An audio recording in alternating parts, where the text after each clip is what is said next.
Hello? Hello? Hello? Hello. Oh, yes. Oh, yes, I can hear you. I think my mic was on mute. I think if you can hear me. My name is Ishmael Maingi, and I can see we are now almost 50 participants.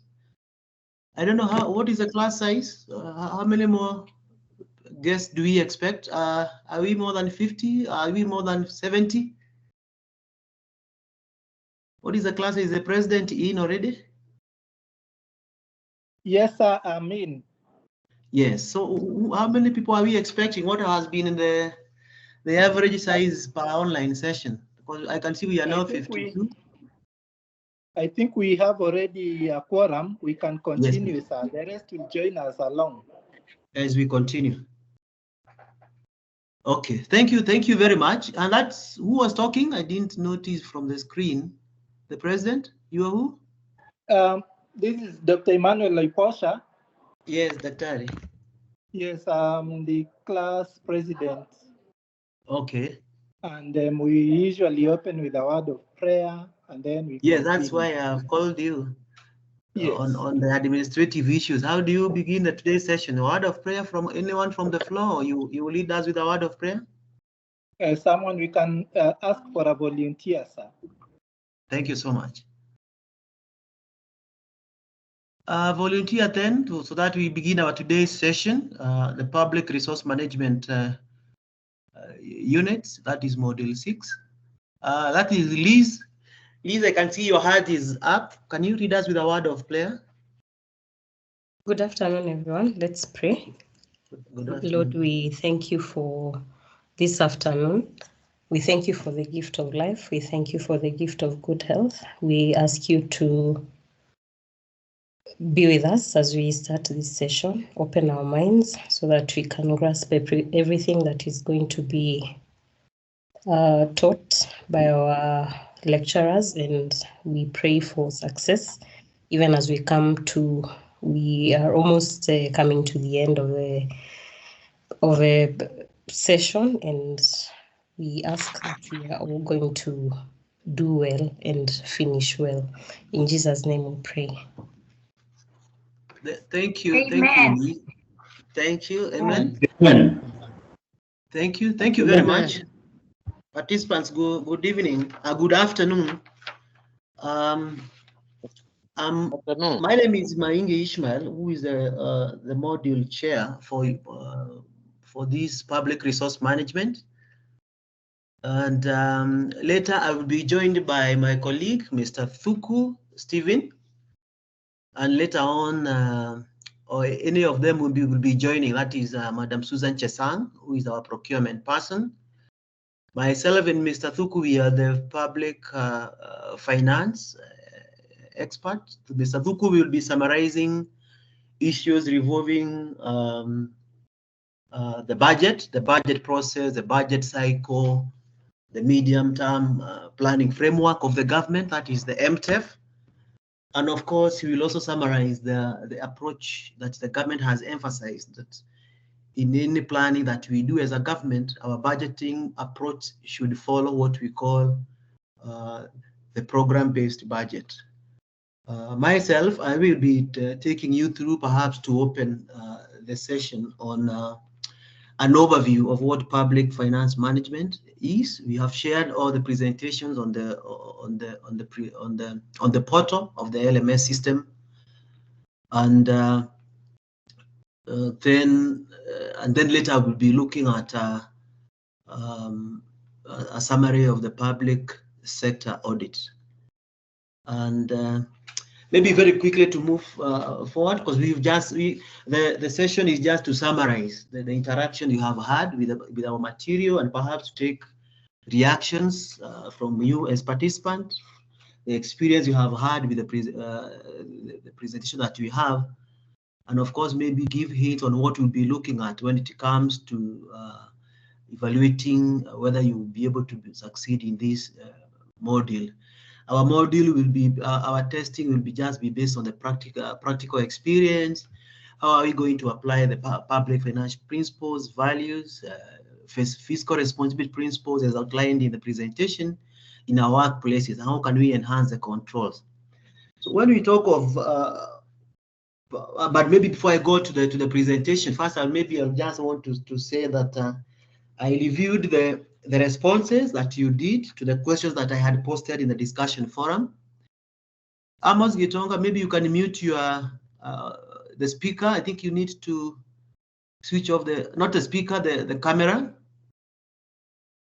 I summarized the questions that I did put in the discussion forum, and there was very good responses from a number of you. A number of you dealt with the issues of the PFM issues. Then there was a question on the internal audit, and there were good responses, but there were issues that I noted from the PFM legal principles. Some people are talking about the control of budget law. Control of budget law, there is no control of budget law. That is an institutional office. We have legal and institutional framework. So the question was on the legal framework. So when you say the control of budget law, there's no control of budget law. So someone else talked about the Independent Offices Appointment Act, Legal Resource Foundation Act. I think that was Petronila. Somebody else talked about the RAD Act, and we were talking about the legal instrument that governs the public sector financial management. So somebody also said that the Water Act of 2016, and that was talking about the legal provisions of the Pension Act. I think those were I picked some areas that were really not answering to the question as had been asked. Somebody also said that the legal instrument talked about the public revenue, taxation, treasury bonds, A in A or appropriation in A, fines and penalties. So these are not legal instruments. So whoever, I can't remember who, I think that was Wellington, Wellington Wambua. So those responses were not answering to the question in terms of the legal instrument that governs. I can see Mr. Wambua Wako Otanga, kindly remove the camera. We can see you up and standing. Wellington. Amos. If somebody has his number, can you text him and tell him to switch to put off the mic, to put off the camera?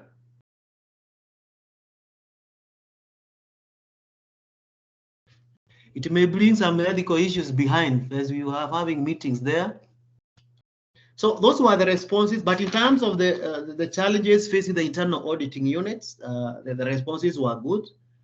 And I was very comfortable with the way people brought out the issues, challenges of own source of revenue. Again, under the PFM, again, it came out strongly on why we are not able to realize that the dependency by the county government from the single source from the exchequer. And not only is it to the county own source of revenue, the question can be rephrased to mean also agencies of government, the parastatals, the hospitals, KNH, these semi-autonomous government agents.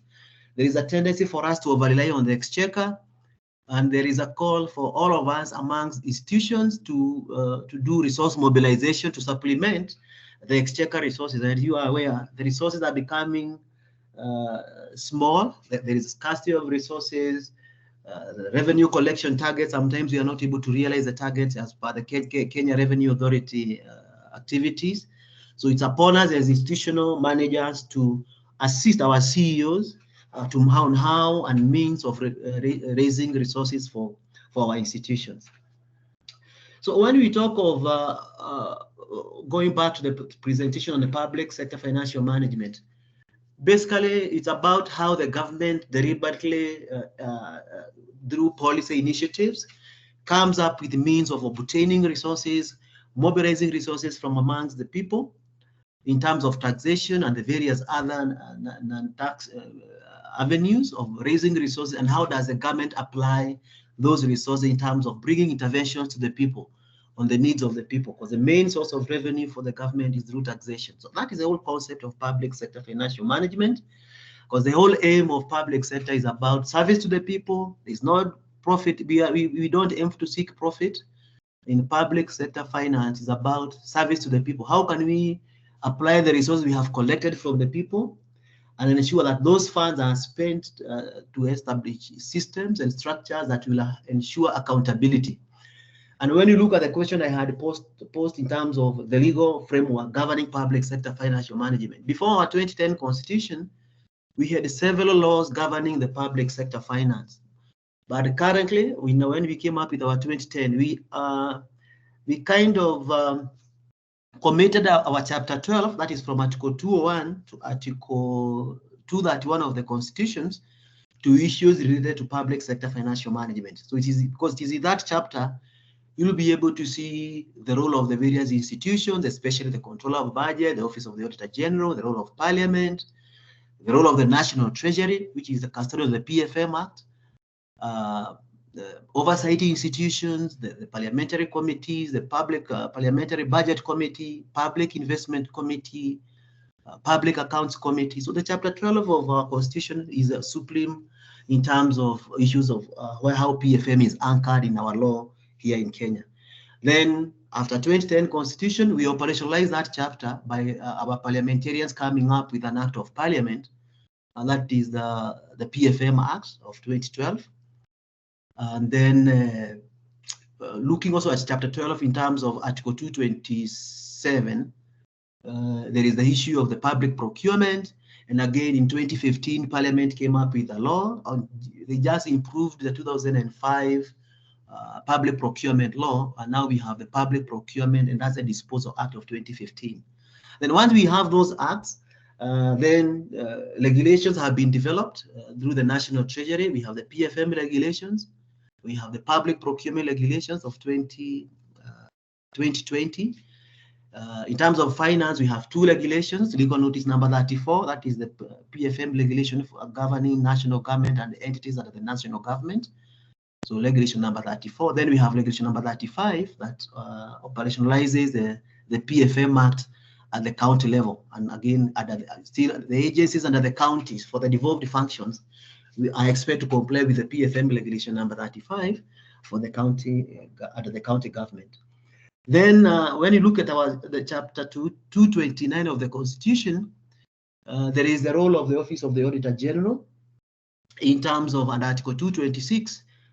It says that all government institutions, be it national or county government, be it an agency, a ministry, or a department that receives exchequer funds, must be audited. And the auditor of government institutions in terms of the function of audit is the Office of the Auditor General under Article 229. So that is the article that creates that independent office, meaning the whole element of independence is already expected from even the creation of the office.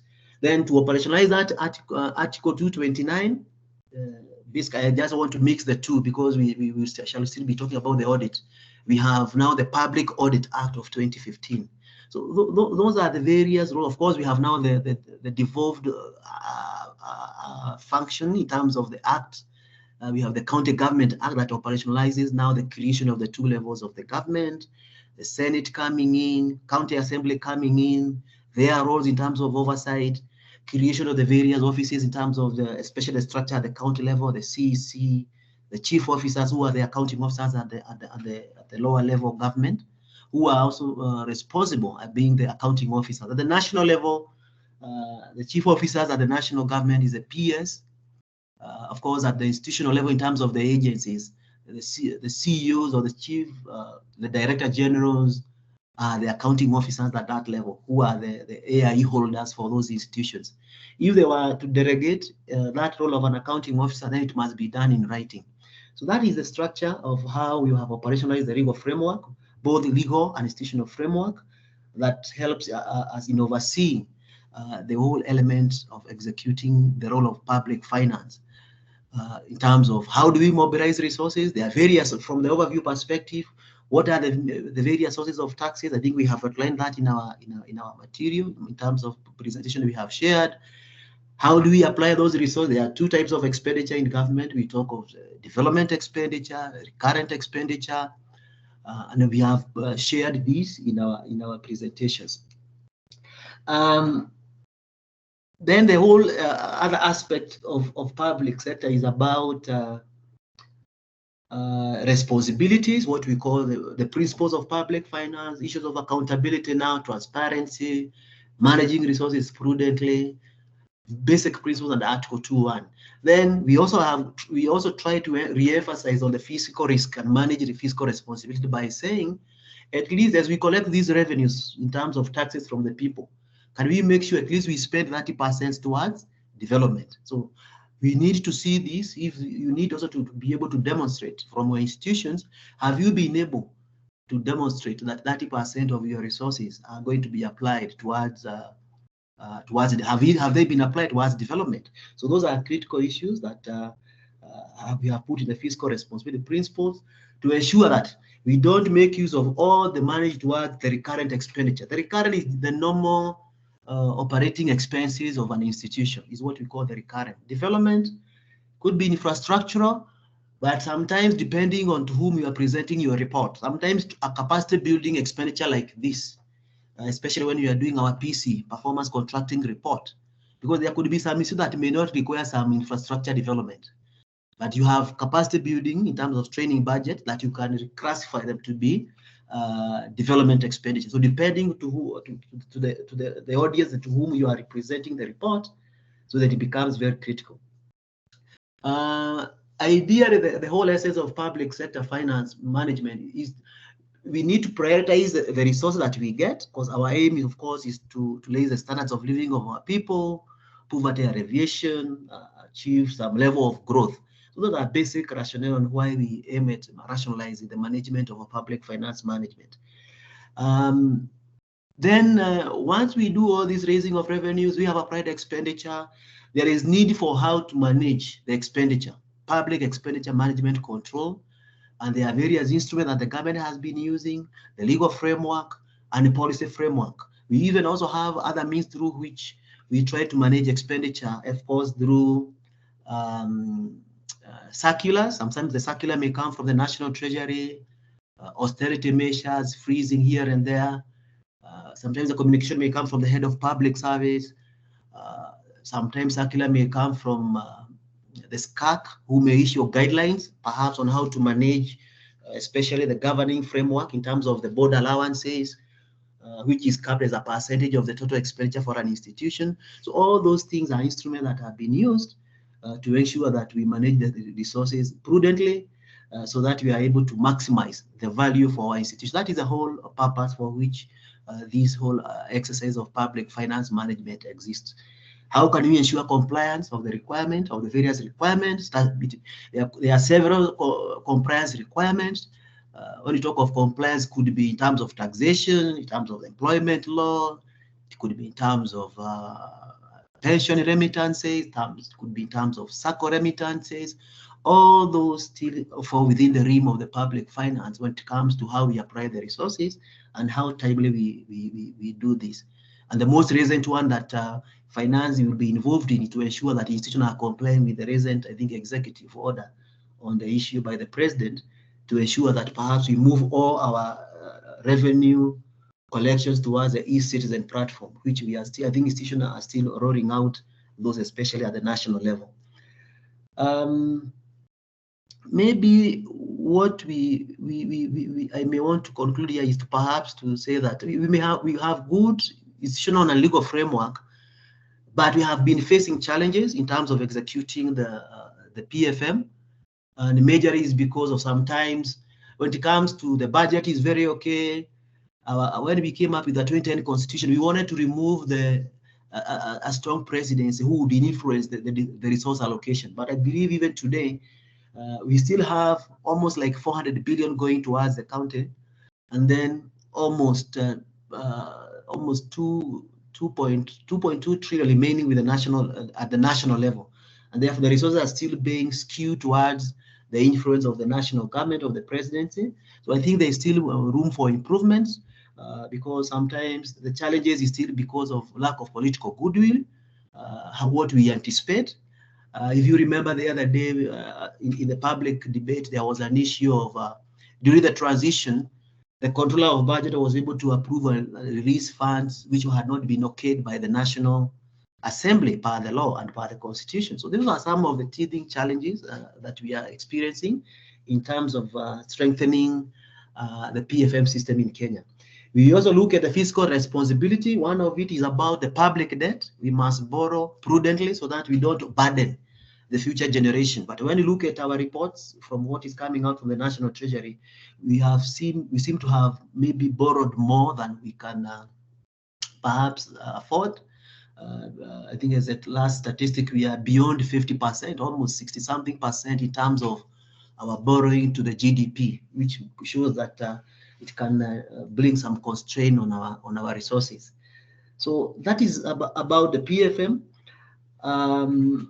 But my emphasis is that we also need to come up with ideas on how to manage the expenditure as we strain to raise more revenues. Then we also need to manage the resources prudently, because again, we want to have our institutions sustainable. So the whole essence of the PFM is to ensure that there is sustainability of our institutions. They should be able to deliver their mandate, because we are delivering the mandate on behalf of the citizen. It's not the profit that we are seeking, as I had earlier said. So that is very key for it. And maybe the other issue I may want to highlight, I think I've talked about the emerging issues, source of government revenue, expenditure side. I think that is, in a nutshell, what I would like to say at the PFM level. But there is a whole element of that national level and the county level. County government cannot introduce taxes like VAT, Income Tax Act, export duty, excise duty, and what have you. That falls within the powers of the national government to introduce that kind of taxation.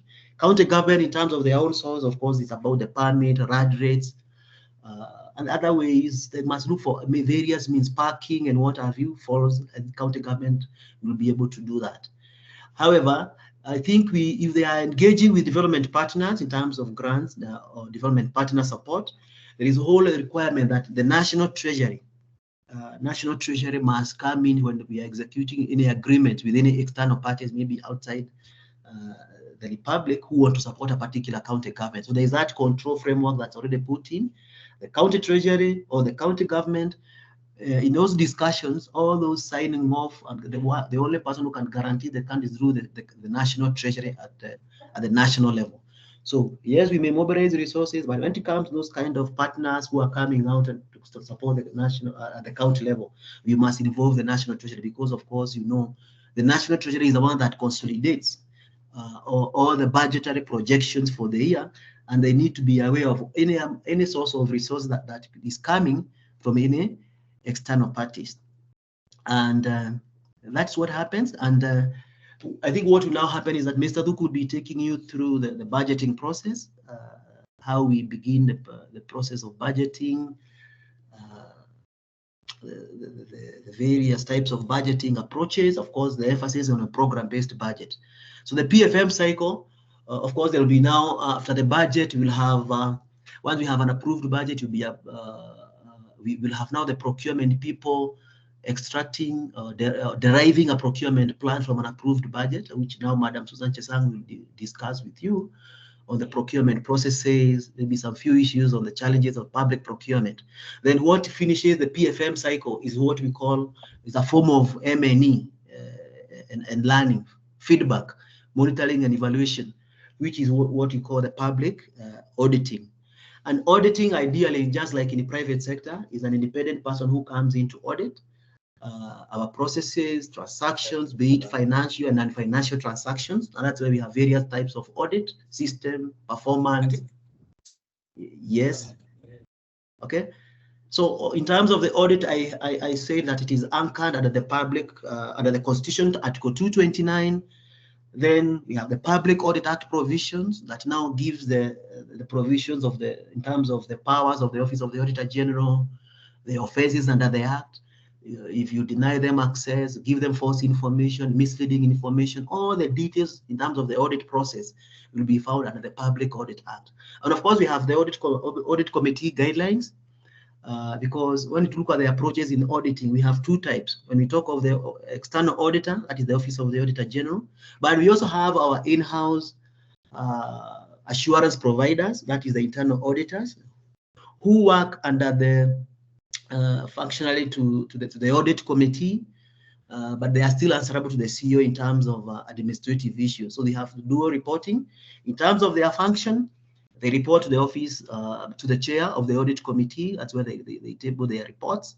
The same audit committee is the same one that approves his audit work plan.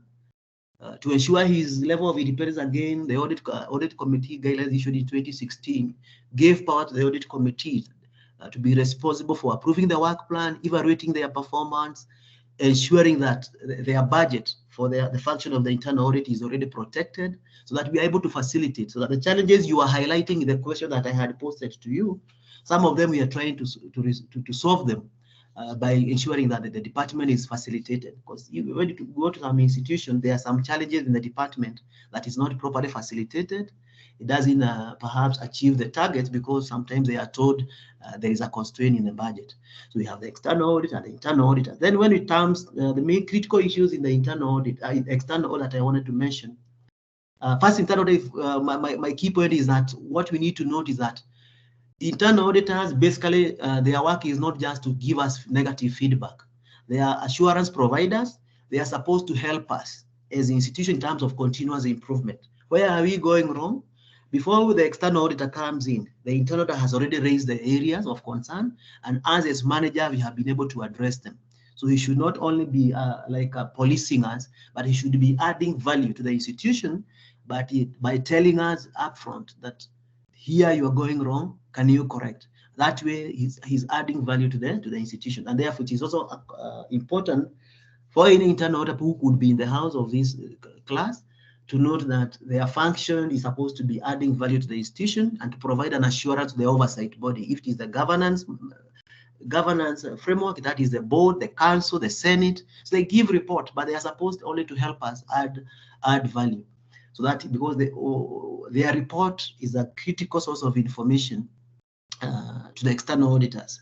So when the external auditors now come in, they are able to learn from their reports, look at the issues, give an objective assessment in what is happening within the institution, and they'll give us the institution what we call an audit opinion. What is critical maybe in the audit process to ensure that, I don't know most of you managers, whether you have been participating in the entrance meeting. Entrance meeting is the beginning of the audit process. Once we receive the circular from the Office of the Auditor General, there'll be an entrance meeting where the circular will have said that they'll be coming for an entry meeting. They'll have tabulated the requirements, schedules that will be required for the audit, areas of concern they will be interested in. Then the entrance meeting must be attended by all. The team from the Office of the Auditor General, headed by their team leader, and of course the institution, it must be attended by the CEO. It is mandatory that all CEOs must be in attendance. Laiposha, Emmanuel, I can see you have raised your hand. A comment from Laiposha? Yes, please. Yes, I have a question, sir. Yes, please. What is the role of the private auditors, like the private auditing firms like KPMG or White House, Pricewaterhouse, in public institutions? What is their role? Do they have a role? Thank you, Mr. Laiposha. Yes. By default, public sector unit, all government institutions, their auditor is the Office of the Auditor General. There is a rider here. If for instance, we have seen county government engaging private audit firm. If you have a need that you need some independent assessment from a private audit firm, you must have written to the Office of the Auditor General. You say, I want perhaps a check, a review of the pending bills. You have seen governors inviting private audit firm and telling them to audit their pending bills. They cannot do that without the blessings of the Office of the Auditor General. You write to the Office of the Auditor General. If they are not available in terms of their work plan, their workload, and maybe a particular governor wants his work to be done like yesterday, they'll go to the Office of the Auditor General. They'll be given a go-ahead. But when you're given a go-ahead, doesn't mean you just go pick any auditing firm, Pricewaterhouse, Ernst & Young. Once you are given a go-ahead by the audit firm, by the Office of the Auditor General that you can procure, then you must comply with the Public Procurement and Asset Disposal Act and procure for the services. Okay. The other way that private audit firm may be engaged, it is the Office of the Auditor General. The Office of the Auditor General they do not audit themselves. What they do, they will advertise for the service to be audited, meaning they'll be audited by a private audit firm. But once the evaluation of the procurement process almost coming to an end, it will be tabled to the National Assembly. The National Assembly is the one that can give a go-ahead. Okay, so that's the only way we can have private audit firm being engaged. Otherwise, the other way we see them being engaged, if you are doing maybe a capacity assessment, sometimes we do carry out some survey. If you are advertised, maybe Pricewaterhouse, they are good in capacity assessment or workload analysis, they will just participate like any other consultant. But that is the only way we can engage them. Otherwise, they have no role per se directly in the public sector, finance under the law in Kenya in terms of PFM Act and the Public Audit Act. I had seen, I don't know, Agon. Is it Agom? Agom. Agom, you had raised your hand? A-G-O-M here, A. Okay, so Mr. Laiposha, is it clear, Emmanuel? On the role of the thank you. Private audit firm? It is not clear. Yes, Agom, is it Agom? Yes, Agom here. Yes, Agom. Yes. I just wanted to add that there are instances, more so with the donor-funded projects, that you can engage an independent auditor outside, that is not Kenao, outside Kenao, the office of the auditor general. Thank you, thank you, Mr. Agom. Okay. Thank you. I agree. Agreed. In terms of the development partners, even when you look at the contract, they are entitled to bring their private audit firm over and above the office of the Auditor General to audit the project. You know that like a project can be ring-fenced. This is a European Union. They have brought in money. It's a UNDP. For them, they are entitled. They will just come in and bring in a private audit firm and audit the project. So that's another way again where we have development partners coming in. They bring in the auditor. They'll also give a report. Remember that when we are having partnerships, you'll have like dual reporting. You'll be reporting for the GOK budget, how much you have spent in terms of the funding as a counterpart funding. Then from the development partner perspective, they'll be bringing the audit firm also to check and also give their report here, maybe through the ministry, and also they'll be giving the report back to their home countries where the money is coming from. But the money belongs to the pensioners back at home. So they also need some level of independence. So I agree, Agom, that is another way we see private audit firm being engaged in the public sector processes. Okay. I had reached on the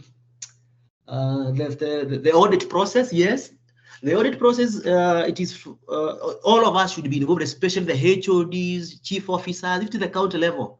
All chief officers, whether agriculture, planning, not only the chief officer finance who should be in that entry meeting. All chief officers of the various devolved dockets at the county level must be the entry meeting, because these are the accounting officers.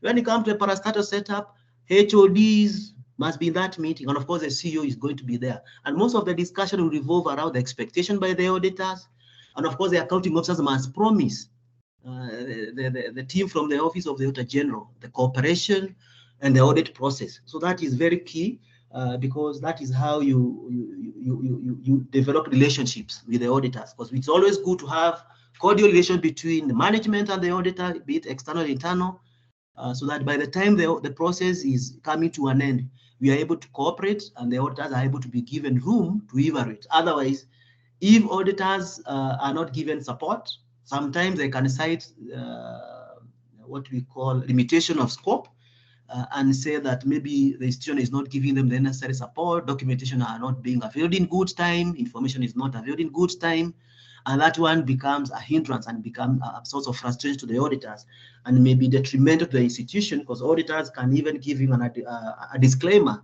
citing limitation of scope. Sometimes in reality, some auditees are very hostile to them, those who do not understand the function. The function is supposed just to help us understand where we have gone wrong, for correction purposes, so that in the future we are able to account for the resources in the right way. The other issue I wanted to re-emphasize on, I think, on the whole issue of the internal and external audit. As management, as managers, we are the custodian of the internal control systems. In terms of risk management, as an institution, we are all responsible for risk management. That is not the role of the internal auditor. That's not the role of internal to develop internal control system. It is us as an institution management to come up with a good control framework to ensure that processes are strong enough so that people do not take advantage of a weak system to perpetuate errors, fraud, or any irregularity. A good internal control system, of course, must have the several components. We talk about a good control environment, the tone at the top, you from the leadership. You should lead as an example. You should be the very first one to follow the processes. We talked about the PFM Act, the PFM regulation. Of course, we always domesticate the regulation and develop your own institutional manuals. You have heard people talking about finance policy and procedure manuals. We are supposed to domesticate the law in the language that everybody can understand in an institution. That's where we talk of a finance policy and procedure manual. So as the leaders, as the managers, as the CEOs, we should be the very first one to follow the procedure. And that's what we are calling the control environment. Then have continuous assessment. That is why the internal auditor will come in by giving us periodic reports on where maybe the system is not working. Then develop several activities, protective, detective, that may deter occurrences. Then share this information among the members of staff so that they are aware. Then by the end of it, we must always be receiving some feedback, whether the controls are working or not working. We have heard people saying that when there is a malpractice or a fraud or a corruption case, people pointing their fingers to the auditors and they say, where was the internal auditor? Internal auditors from this area of audit and finance, we always say the auditors come in third. It's the third line of defense. The first line of defense is the internal control system, management control framework. How has management instituted the internal control system? That is the first line of defense before we point our finger to the auditor. Number two, management, including yourselves as managers and everybody else. You're also responsible for ensuring that processes are working and they are working in the right way. Before now we say auditor can come in and evaluate our processes and give us some report. So it's not necessarily, it's not the work of the auditor to come and detect fraud and irregularities. However, if they are in the course of the audit, they come up with such a finding, they will report. But it's not their role. Their role of the auditor is not prevent fraud or any malpractice. Managers, various responsible officers in finance, HR, technical managers are responsible for their docket to ensure that they are working according to the PFM framework, Public Auditing Framework, County Government Act, all relevant legal framework that is provided under the law to ensure that the resources are being used prudently. Maybe the other issue that you may want to mention about set of audit basically is about the independence of the internal auditor, where there has been a lot of challenges in terms, I think it came out from the discussion, most of the points you picked them out. The support we give them, there is the facilitation, technology-wise. But the Office of the Auditor General has been moving with speed. I see today they have a software that once you submit your financial statement, they are able to capture that in their software, and then they monitor any changes that you are putting to that financial system for any corrections. That way is also coming out strongly. But I think I also forgot to mention that under the public finance management and the public sector audit, there are regular reports that we are supposed to generate on a quarterly basis. So every quarter we are supposed to have a financial report that is presented to the oversight institutions, both at national level and the county level. We have quarterly financial report with the copies that will finally go to the National Treasury. Then we have the end-year report, end-year financial statement, again, that will be prepared. By end of June, we close the government year. The deadline for submission to the Office of the Auditor General around 30th September. That's the statutory timelines. But nothing prevents you as an institution to prepare your reports earlier than 30th September. 30th September is only the timeline for submission to the Office of the Auditor General. Then another 3 months, the Office of the Auditor General is supposed again to, the timeline is by the end of that December, another 3 months, they are supposed to come and audit. So if you go beyond that 1st December and you have not prepared a financial report, you'll be in violation of report submission. And beyond September, you have violated submission to the Auditor General. If again we go beyond that 31st, even the Auditor General is also violating the rule because they are supposed to audit after the 31st. So that also is also very critical. And you have internal audit report and financial report. And we also have standards for reporting. I think it's also very important. I mentioned the role of the public sector, public sector accounting standards board. This is an agency that was operating under the National Treasury. Now it is having their own budget. They have a CEO with a structure, and their work it is to come up with the best practices in financial reporting. Already they are working hand in hand with the professional body of ISPAC, the Institute of Certified Public Accountant. And the government is aiming to move from what we call the cash basis of reporting towards what we call accrual reporting. So the Public Sector Accounting Standards Board, the ISPAC, they work hand in hand, and they are developing the best standard templates for reporting. The latest templates that were developed, I think, 2022, were the reports for public secondary schools. The templates have been developed, so all public secondary schools are expected to be preparing financial reports just like the way parastatals are doing county government, and they have their own templates. So it's work in progress. Some of them have adopted, but the others, because of perhaps the kind of officers they have put in place, you remember those who, some of you have parents. Some of the people we have in our schools as accountants, they are just very clerical basars. So when you tell them to prepare financial reports, then it may be a challenge. So it will take some time, maybe until they recruit competent people, maybe to start preparing these reports. We don't know. I don't know whether it's by design they do this, but they need to up with speed to comply with the PFM Act in terms of financial reporting. The other maybe emerging issues of the audit, I think we've talked about the challenges. The other issue I may mention is about the auditing opinion. I think we had highlighted about 4 opinion when auditors give a report from the external perspective. They will then give an opinion, what we call the unqualified, being a positive one. A qualified one has some issues, except for particular issues. He can say that he's very okay with your report, and he will give you a true and fair view in terms of assessment. But when the auditor gives you what we call an adverse opinion, that is not a good report. He's saying that fundamentally there are a lot of misstatement in the financials. A good example would be if he finds that you have put in your balance sheet motor vehicle, 10 motor vehicles, out of 10, 5 have no logbooks. That's a very fundamental misstatement in the figure of the fixed asset in terms of motor vehicle, and therefore the auditor will give you an adverse opinion. If your land is grabbed, you have no title deed, all those kind of findings by the auditor will qualify for you to be given an adverse opinion. But the worst of the opinion that the auditor would give you is what we call the disclaimer. And the disclaimer simply means that the auditors, in the auditor's view or in his assessment, he cannot even form an opinion. Why? There are no financial reports prepared, or there are no documents submitted to them, no vouchers are available for audit, and therefore the auditor will say that he has not been able to evaluate the processes, and therefore he will give you a disclaimer. In his own assessment, he cannot even form an opinion. That is the worst kind of an opinion.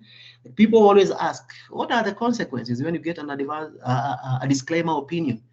The law, our constitution under Article, I think 225 or 226, subsection 5, that is the part of the chapter 12 of the constitution, says that if you are not able to account for the resource that you have been given by the exchequer, the CS for the time being for finance, that is the National Treasury, can sanction with the approval of the National Assembly and deny you any exchequer support until you account for the resource that you have been receiving. That means you must prepare reports and give reasons why you have not been able to account. Because when the auditor says he has given you a disclaimer, then there is a problem.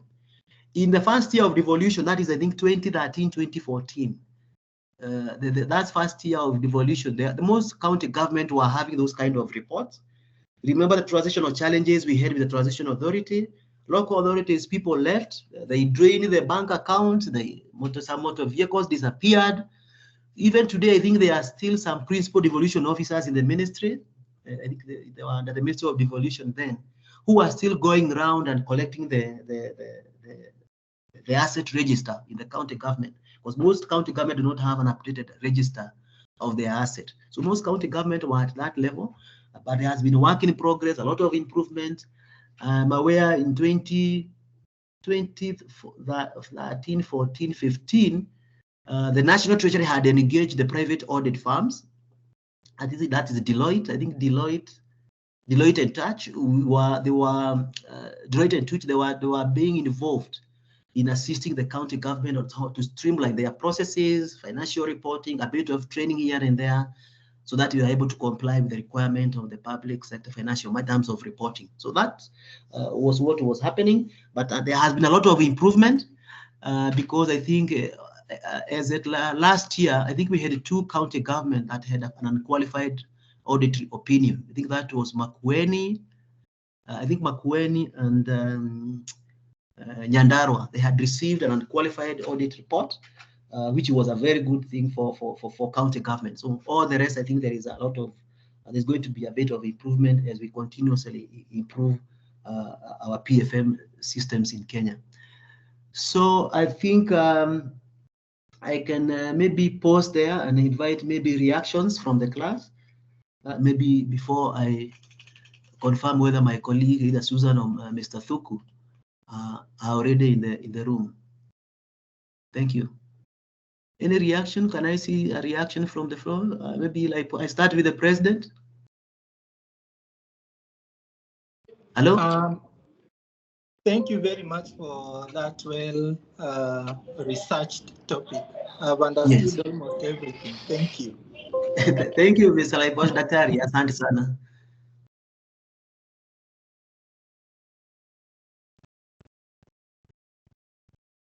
Hello, any other reaction from the team?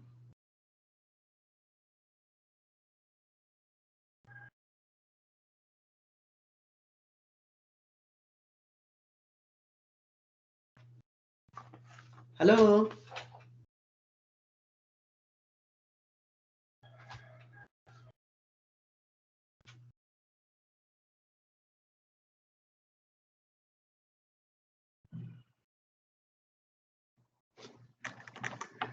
Hello. That is who is that? Joanne.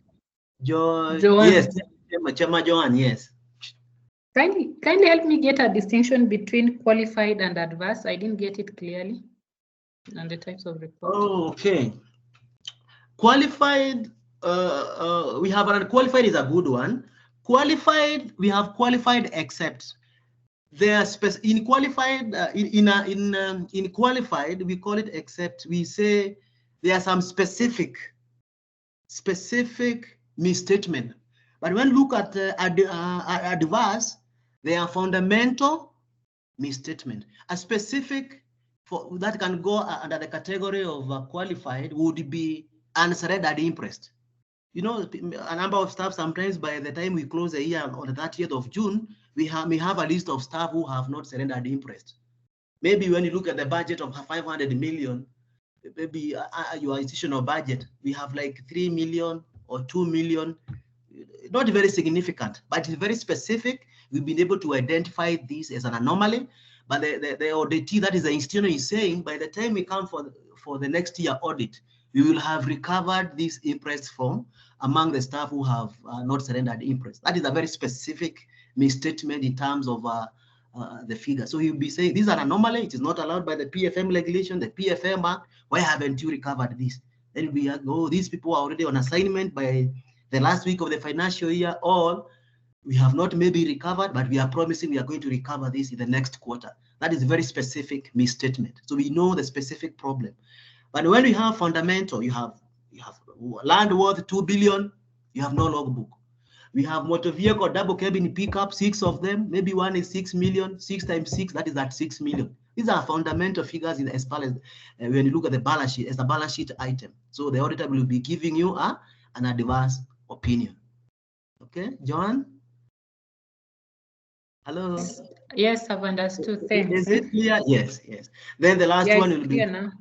Yes, the disclaimer now, you have not availed any document, you have not prepared financial reports, then the auditor will say he cannot even form an opinion. He will just give you a disclaimer.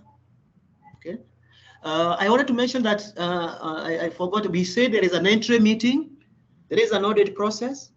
Then there will be an exit meeting. During the exit meeting, again, the same people who are in the entry meeting should also be in the who are in the entry meeting should also be in the exit meeting. But I want to pose a question here.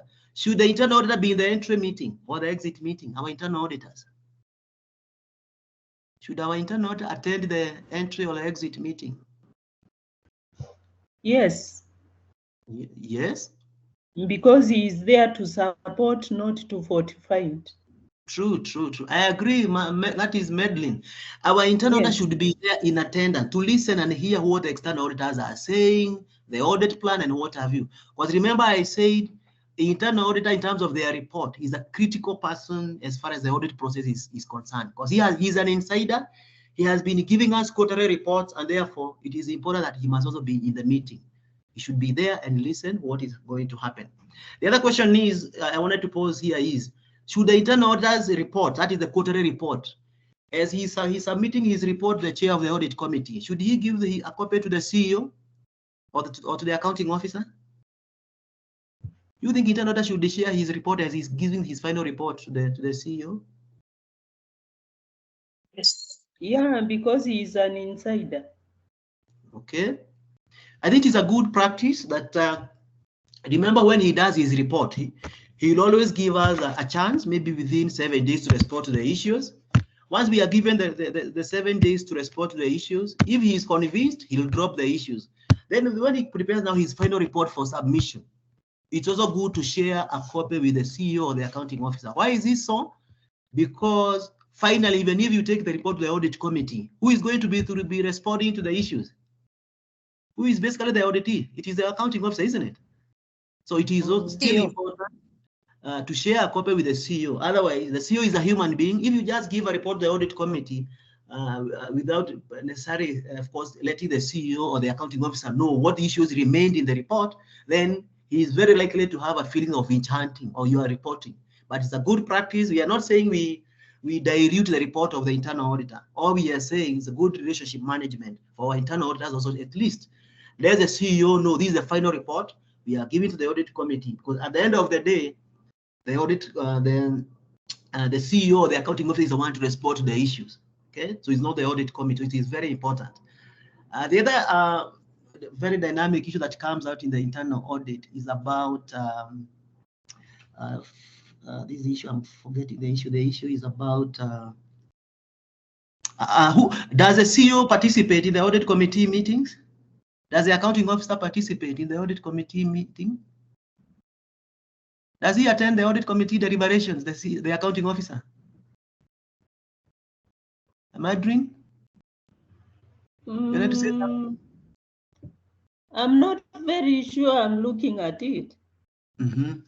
Like is the one being discussed, so how he has been doing his accounting and everything. So I'm not sure whether he's supposed to be there or not.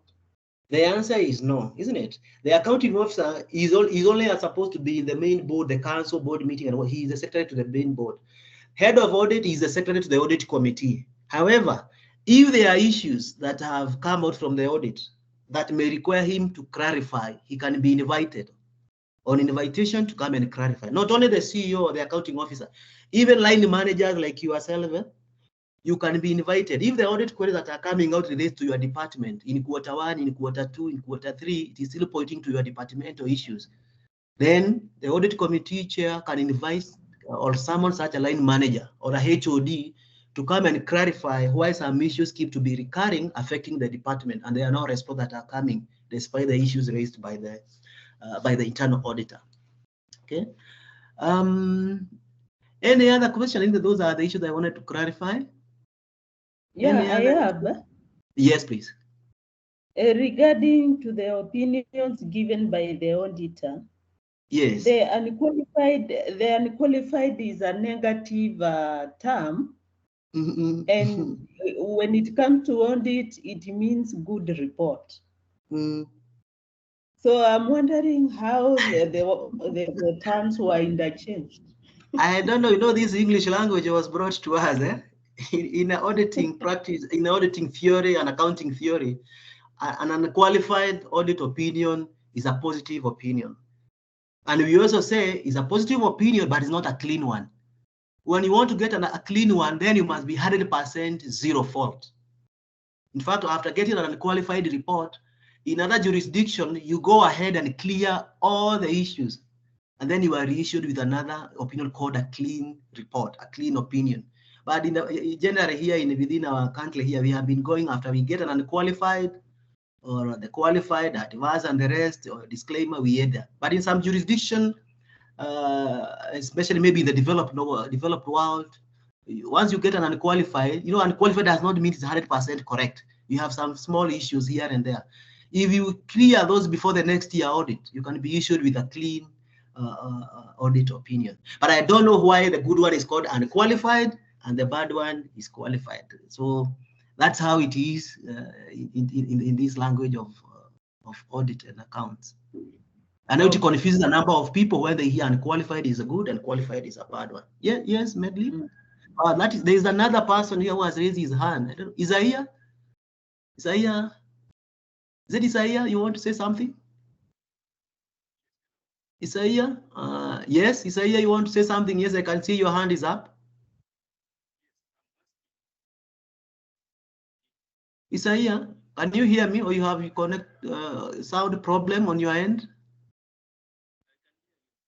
You have unmuted, but I cannot hear you. I can see you have unmuted, but I can't hear unless you have a communication problem from your. Check your speaker. Maybe there could be some issue because I can see you have unmuted, your hands is up, but I can't hear any sound from your end.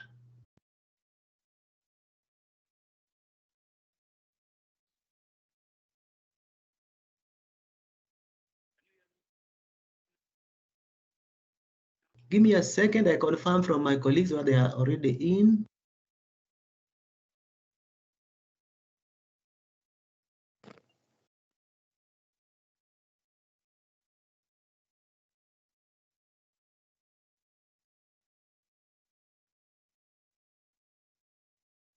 Hello. Mmaliza. Unialike. Class. Bwana Maingi, I'm in class. I cannot see your name, Susan. How are you? I'm fine. I'm not seeing your name on the screen. That's why I was trying to reach you. Oh, I can see. Yeah, I can see under SMC. I can see your name now. Oh.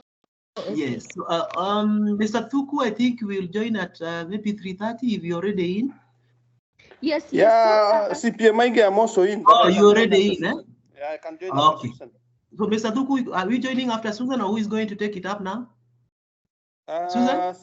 Yes, I want to take it up because I'm in a place that I need to change my location, so I have to finish before. That's okay. I have no problem. Thank you. I can join at 3:30. So, thank you, Susan and Mr. Thuku. I think class, I want to hand over to our procurement expert, that is Madam Susan Chesang, who is already in the house. Let's take up the other module, then Mr. Thuku will take up a summary of the budget later. Thank you very much, and thank you for your feedback. Asante sana. Thank you very much. Bwana Thuku, I'm not going to take long. Maybe I'll take 15 minutes like so. So if that is okay with you, don't go very far. That's okay. Unless the class will engage me more. So no good afternoon, ladies and gentlemen. Good afternoon. Good afternoon. So may I kindly know the class president so that he can be a point of my references? President? Yes, Madam Susan, I'm here. Emmanuel Laiposha. Okay, Emmanuel. Okay, so I'll be using you a lot so that I may not get to ask everyone their names, but everyone is free to ask questions while I'm going on with the class.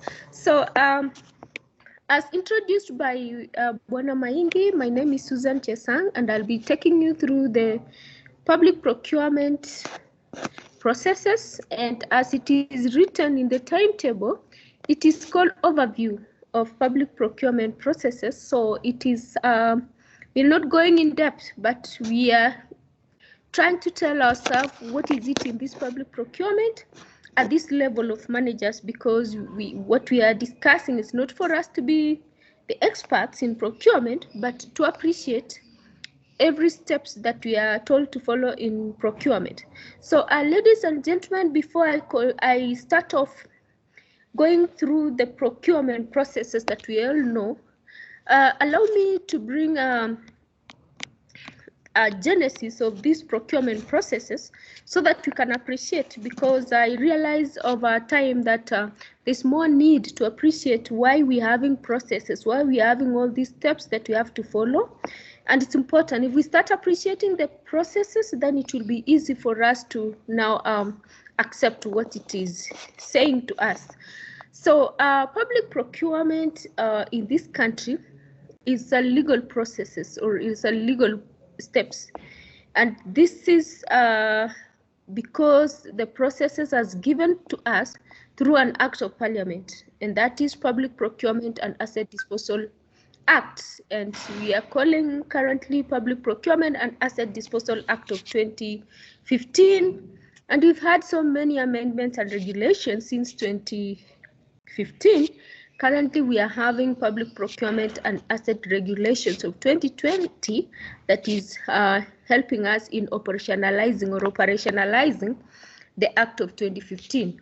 So when any item that we call or we refight through an act of parliament, it's important, ladies and gentlemen, to appreciate that it means that it doesn't belong to us, but it belongs to the citizens, because it's through the citizens that we start now appreciating and accepting them.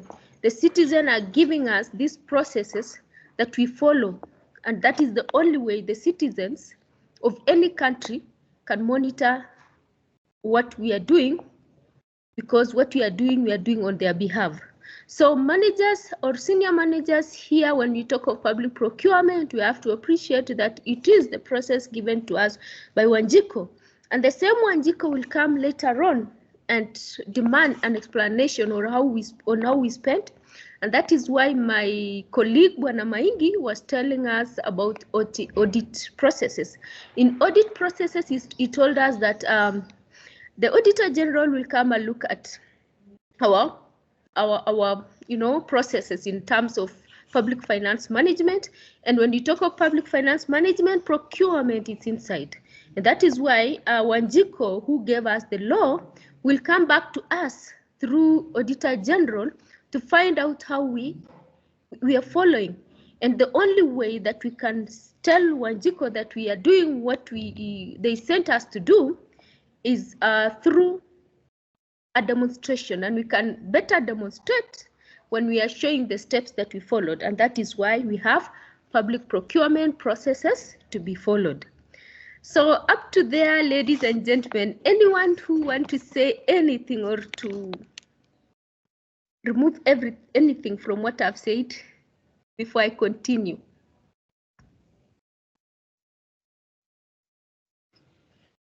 Okay, so we continue now. So in this, I have a question, madam. Yes, go ahead, please. This is who? This is Emmanuel. Yeah. Go ahead. In procurement, yes, is it legal to have? We've heard of the G2G. I don't know type of procurement. Is it legal to have? Sorry, I didn't get. Is it legal to have the G2G type of procurement that we are hearing? That was recently in the news. Okay, government to government. So so far we are told that procurement between government to government is not like a sort of procurement from outside, because we are saying it is still procurement from another hand of the government, buying from another hand of the government. So here we are saying we are getting it from another government institution that is following the government rules, and that is why we call it G2G, government procurement, to buying from another government procuring entity. So for now, allow me to say yes, it is in order, because it is within the same pocket of the government. Emmanuel? Yes, well understood and clarified. Thank you. Okay, so ladies and gentlemen, allow me to start my this session by bringing the question that I asked in the discussion forum, that discuss public procurement processes and how those processes are useful in enhancing efficiency in institutional operations. So ladies and gentlemen, what I wanted to achieve here is that, do you think that the processes that have been given to us are really helping us in enhancing the operations? So that is what I wanted to hear. And the only way you can start appreciating is by now telling us if you know the processes. And I've seen a number of you bringing up the processes, telling us the processes that are there and how these processes are enhancing the efficiency in the operations of the government operations in many institutions. So so far I appreciate what I heard, what I saw, and allow me to add to what you said, that procurement steps that we are talking about, or the processes, is followed through a process.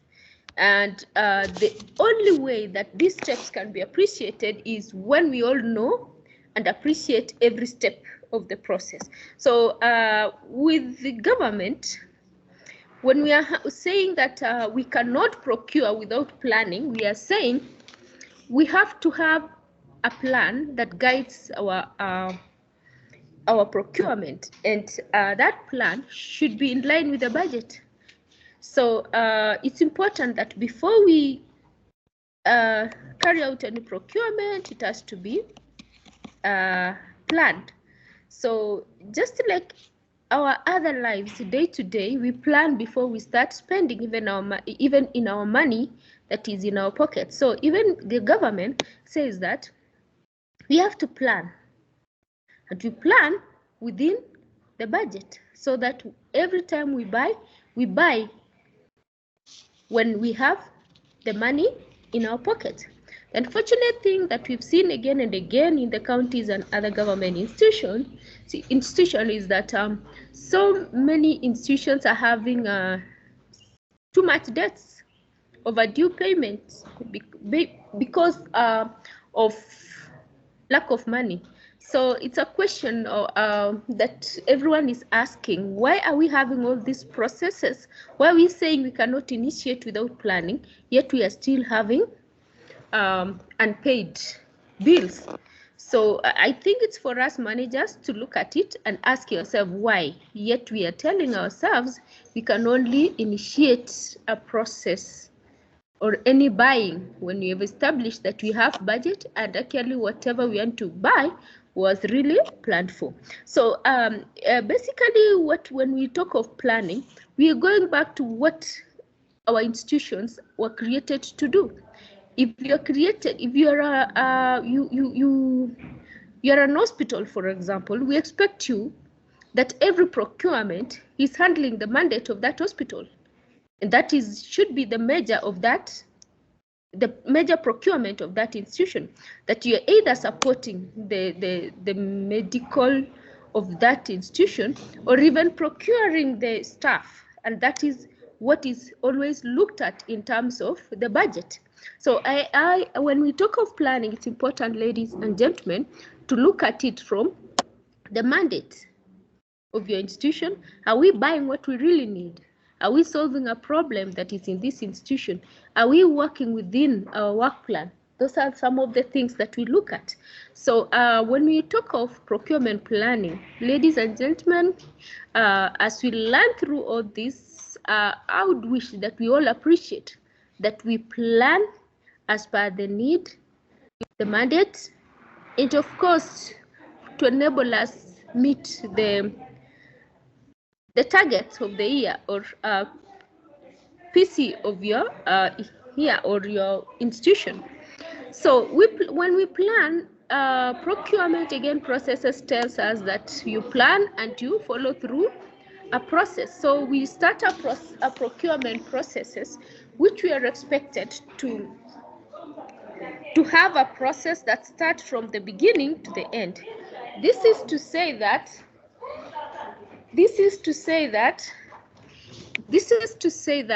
try as much as possible to follow the process that have been given to you. So we are saying the procurement process starts with the planning, and then we go to requisitioning. When we plan through identifying the need, and once that plan is approved and it is within the budget, we now come back and say that we have to requisition.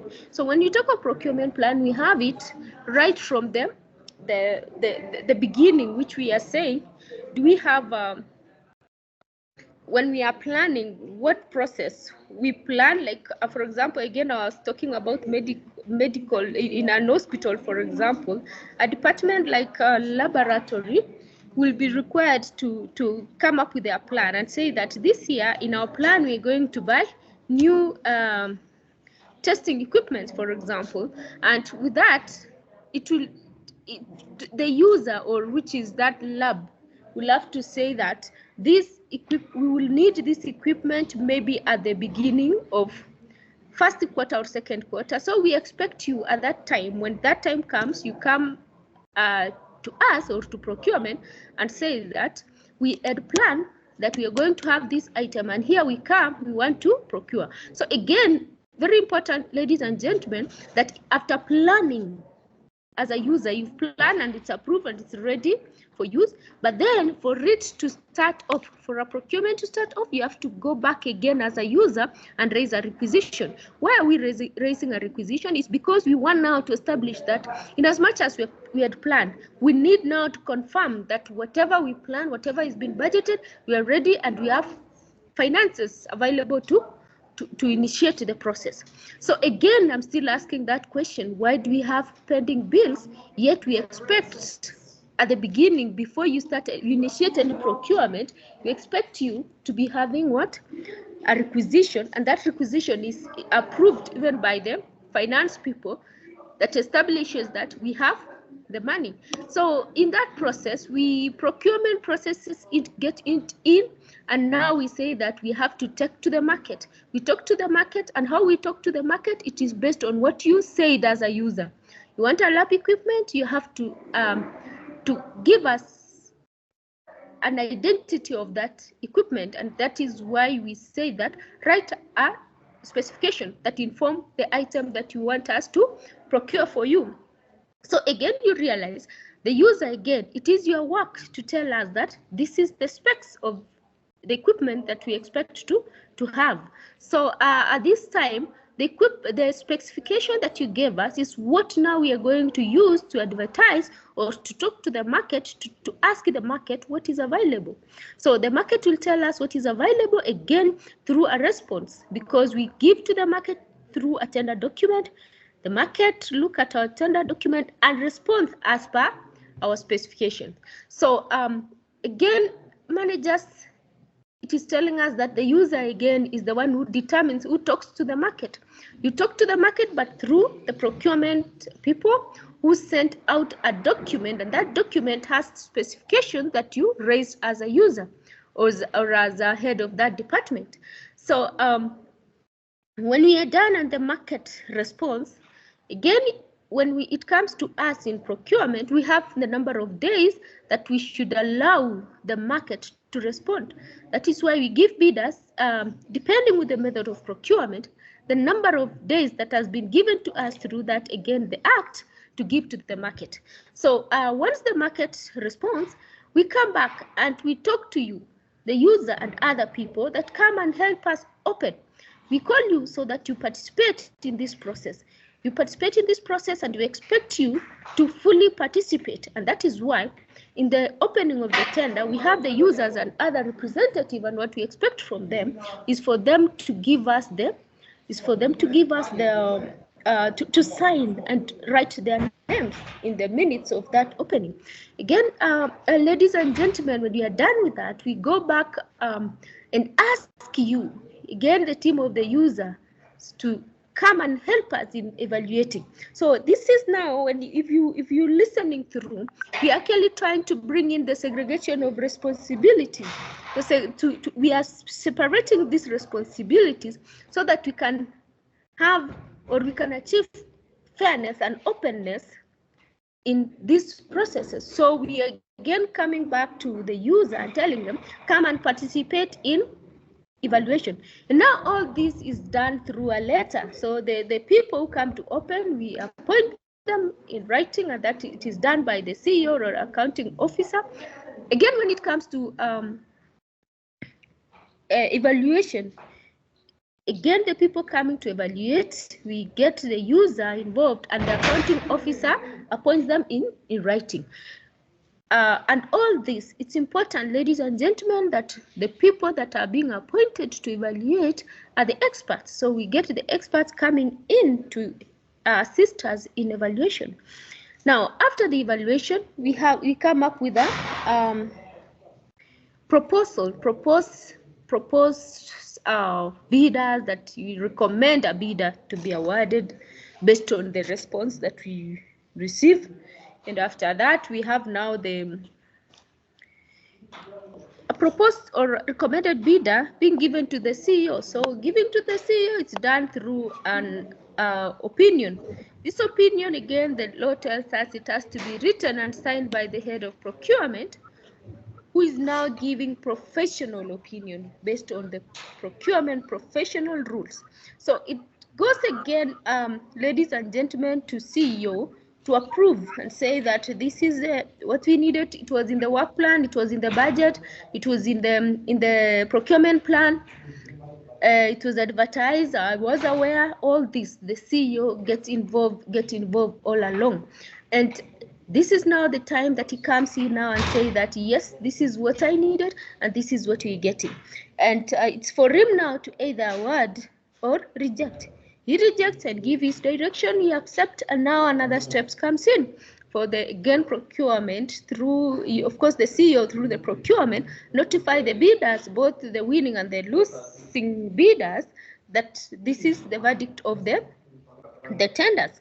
After that, those who win, they sign the contract, and when they sign the contract, we have the bidder on board, and we start now having the items. If we were procuring services, then we have a team, services or works, we have a team of contract implementation committee to see us through until we get what we are looking for. If it was services, then the team of people look through the services, work together with the provider until we receive the services that we are targeting or we needed to get. If it was works, we have a team of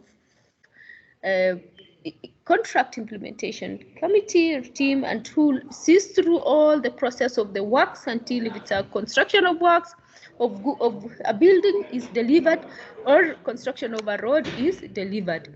So once we are done, this, if in case if it was goods, we normally have inspection and acceptance committee who sign, and they sign upon seeing and confirming that these people, and confirming that the works that we have is what we really wanted. So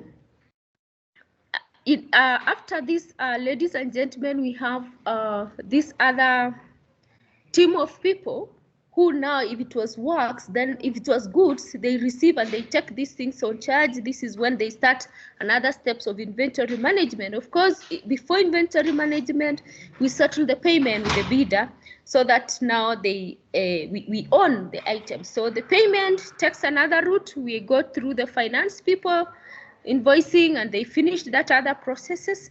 If it's goods, if these are goods that we need to keep in our stores, in our warehouses, now we start another process of recording them and having good records. Inventory management, we If it's assets, we start tagging them so that it belongs to your institution, and we start now a process of now managing what belongs to us. We may have a warehouse where we issue goods and as and when required, or we have items that have been tagged and now we wait for them to be maybe ready for disposal. And when it's disposal, now another process starts. And again, the same law tells us that for you to dispose any government item, a procurement plan has to be in a disposal plan has to be in place. So this disposal plan comes from the user again. The user is the one who received and accepted the goods, and here it is time to say that I no longer have usefulness of this item and we need to dispose. Now you will propose the disposal, and a committee of disposal will be formed, and they will now identify the method that will be used to dispose these items. When they do this, ladies and gentlemen, they have to do within the methods that have been given again by this law, and this depends on the items that we are having. So having said all this, ladies and gentlemen, the disposal processes takes again the same processes. If we are auctioning, if we are opening it tenders, it takes the same, almost similar processes until now a file is closed. And in those few minutes, I've finished a procurement, Bwana President.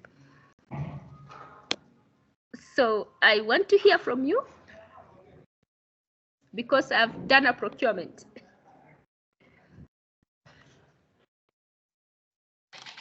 Come again, madam. So anyone who heard me? So that I'm sure that I was talking to somebody. There's one who's raised a hand. Yes. Hello, madam. Yes, go ahead, please. I was posing a question in regard to planning, procurement planning. Yes. Because I realized that's where you began the process. Mm-hmm. I just wanted to know what this planning entails, because I thought maybe we have need identification. Then we needed to know the procurement method before now we get into the procurement planning. I just want to know what procurement planning entails.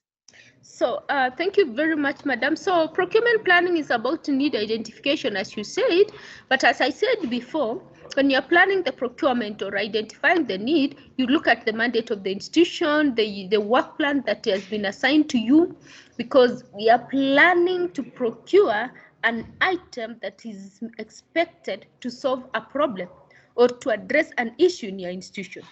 And I used an example of a medical. If you want to procure lab equipment, then you plan for it. So you are planning to procure a lab equipment that is supporting a medical institution to continue in their lab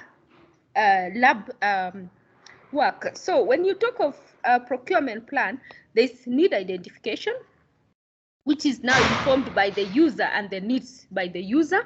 And the next thing in procurement plan is that the procurement plan has a template that has the time that you expect the goods, the time that the process, that we call it lead time, the time from the time, the lead time is the time from the day that we start sourcing or asking the bidders to express their interest through to the time that we are having the goods on board. So we are also giving users this time so that they prepare much in advance. So when we talk of procurement plan, we talk of the time, lead time, the time that you need the item, that is lead time, the cost, the approximate cost of that item, and the approximate cost and method of procurement. So method of procurement again informs the lead time, because we open tender when it's national at least 14 days, when it's an international at least 21 days. And again, this is not to say every item is given like 14 days or a maximum of 14 days. No, it said at least. So who informs the number of days to be given to the supplier? It's the complexity of the item that you are procuring. So meaning that as a user, you know how complex an item is, so you have to prepare, you have to allow the bidder to prepare well enough to respond appropriately to your bid.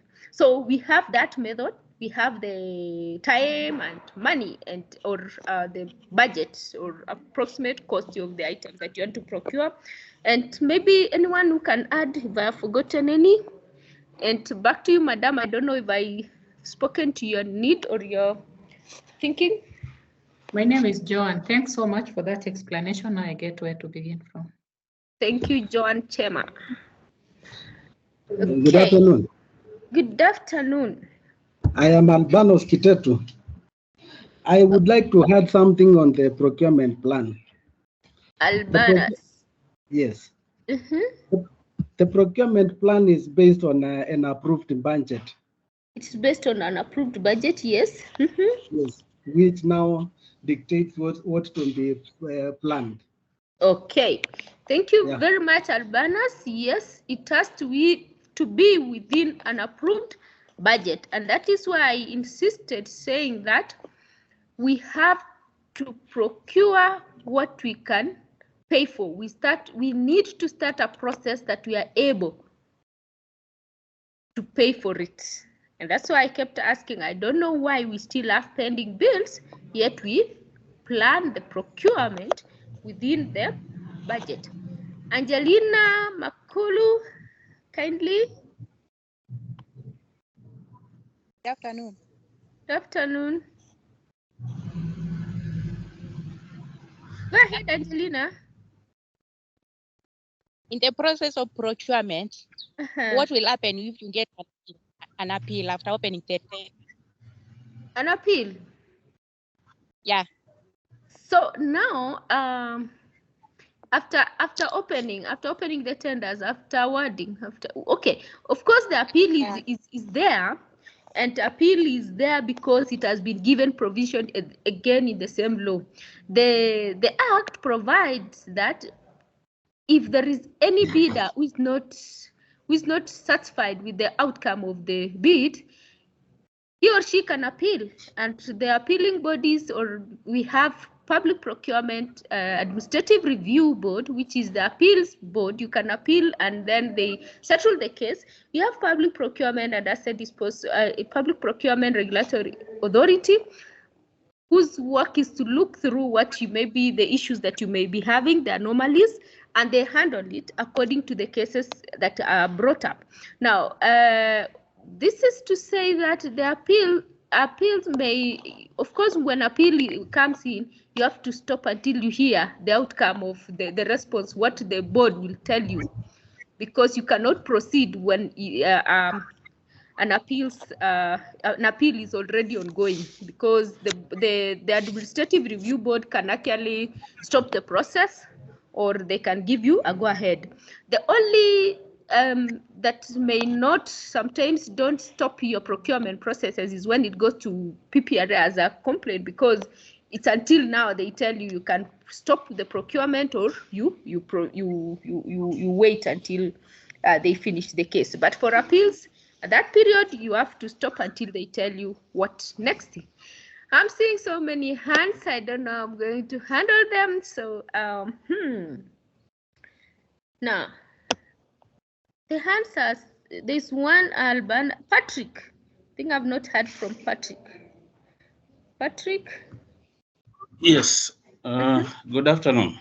Good afternoon. Yes, I'm Dr. Patrick Mutinda, and being one of the hospital managers, I think it's good I highlight some of the challenges we are facing. We have a lot of discussions about annual budgeting, annual planning, sticking to annual work plan and all that, but very little discussion about the funding of the facilities, because we are in a lot of debts because of the underfunding and also low reimbursements from NHIF and other insurances. And when you have patients in the wards, like in my facility, we usually have an average of 150 patients who are admitted. With or without the funds, the hospital must run. You can't stop some services, and therefore the issue of funding needs to be discussed. There's also the issues of waivers and exemptions. A lot of patients are exempted, maybe because of the national policy, like for example, the under 5s are exempted. Patients and children under 5 years are exempted from payment, but you are treating them using commodities which you have procured as a facility. And then also waivers where patients are totally not able to pay for services and they have consumed these commodities. So who cushions the hospitals from the waivers and exemptions? And I don't want to go into the specifics of my facility, but it amounts to millions. It amounts to millions. Thank you. Again, yeah. Again, the issue of staffing. Most of the hospitals are understaffed, and you pay the hospital contracted staff using the revenue they allocated to the hospital. So this is a challenge, and unless the burden of staffing is taken from facilities, then it will translate to huge pending debts. Then also in our hospital, we are being faced by very many unpredictable circumstances. An example is a breakdown. You are told a CT scan machine has failed. Initially, you had budgeted for maintenance, but then the repair of this machine is in terms of millions and it can't wait. So sometimes you can't stick within the budget or the plan because of that. Then you also have issues of withdrawals of support. Let's say an item like oxygen supply is donor funded. Then it is withdrawn, and the consumption of oxygen in those facilities is quite high. So we have those challenges. Again, the finance bills, they have a lot of issues. Either they don't capture some commodities. Again, if you buy a commodity as per the finance bill, you are supposed to charge lower than the way you have bought it. So that is one of the issues. Then finally, the issues of disposal. A lot of facilities have motor vehicles and scrap metals lying all over the facilities. And I usually wonder what is the challenge with disposal of these equipments and motor vehicles, because it is in all facilities, and I don't know what is the challenge, but it seems like there is a problem with disposal. Thank you. Thank you very much, Daktari. I hear you and I feel you. And yes, I want to go back the way I started. I started by talking about I started by talking about the procurement process that is a legal process. Being a legal process is telling us that we have to follow, and that is the unfortunate part of it, or the fortunate part of it on the other side. So for us, as we run through these processes, we need to look at the beginning and the end of the processes. When the work of Daktari starts, Patrick, and when the work of the procurement processes and the law ends.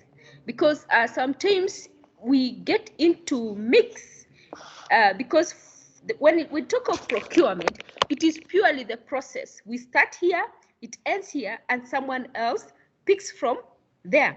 So now it takes us back to the difference between when it is now the legal processes and the administrative processes.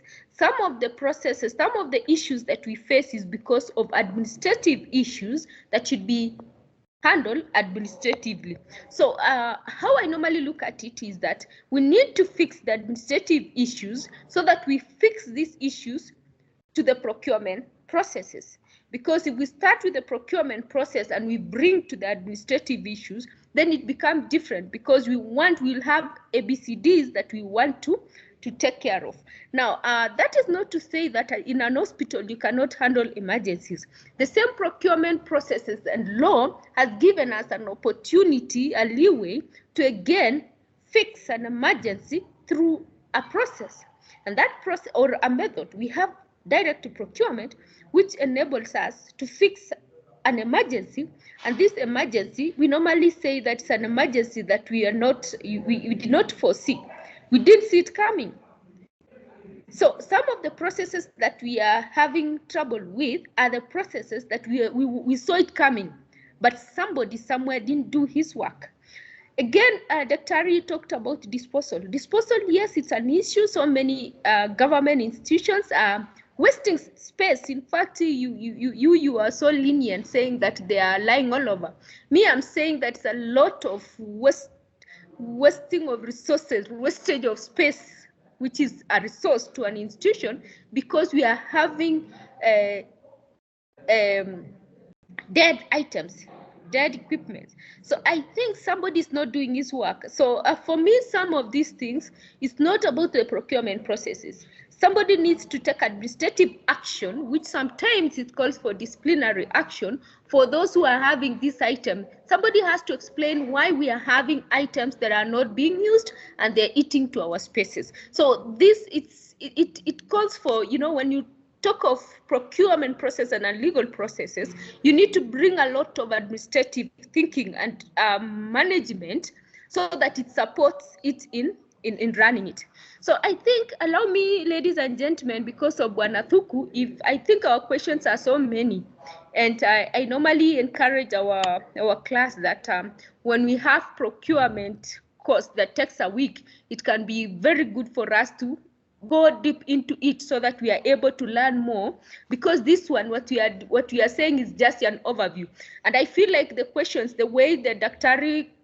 coined his questions, were making sort of summary of what we face, most of us. And I know most of us, we face the same, because I've heard again and again in many classes, people complaining about these processes. But me, my first advice before I get on the ground what actually is happening is that, are we speaking the same language? Is the language, the administrative issues, processes, speaking to the legal processes, which is the procurement processes that we are supposed to follow? So it calls for looking again to our processes and see how we can work through, because again, the unfortunate thing is to say that when it's a legal process, the only option that we have for now before it's changed is to follow. Otherwise, someone else will, the same Wanjiko through the Auditor General will ask us why we did that against that. So, Bwana Thuku, I don't know if you're around. I'm sorry, my class, because of cutting you short. I know procurement is always like hot cake. Allow me to welcome Bwana Thuku, because yes. What do you think, Bwana Thuku? Am I cutting the class, or we go that way? Thank you, Susan. I think, am I audible? Yes, I can hear you well. You know, could be, I can see, yes, quite a number of raised hands. Yes. And you know, these classes, the way the time is allocated is usually, the time is usually very brief. Yes. You see, if you had your procurement class, the normal one that we have usually takes at least 2 hours. Yes. Here we only give you about 15 to 20 minutes, and that Daventry may not be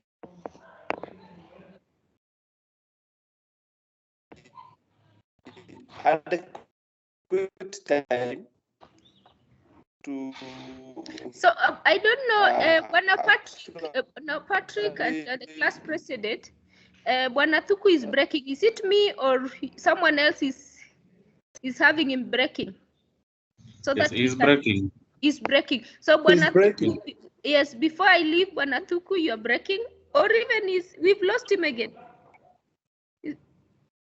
He's lost or something. Are you still there, Mwalimu? Yeah.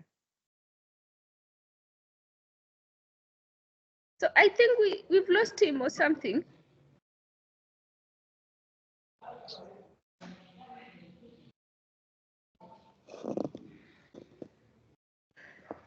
Okay, Bwana, the class president. Yes, madam. I think we've lost Mwalimu, but allow me to call him. Yes. And I think what he was trying to say was all about the time that is allocated for these online classes, because it's actually the summary of what we expect you to have been reading. That is not to say that you can read all this.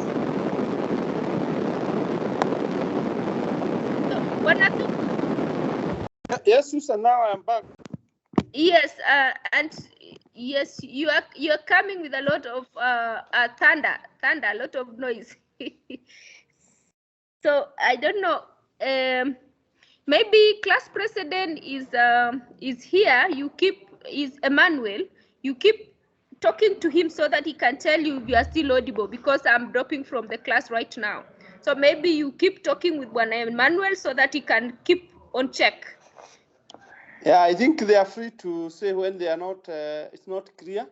Sawa. Class president can help. Yes. Yeah, I'm using my phone like now. Somebody just called in and it has disrupted my presentation. Yeah. Sawa. Okay, so you enjoy your class. Let me drop out of class right now. Thank you very much, ladies and gentlemen. Have a good evening as you enjoy the rest of the class. Thank you very much, Madam Susan Chesang. We will appreciate you all after the sessions, but as you drop, please go with our appreciations as well.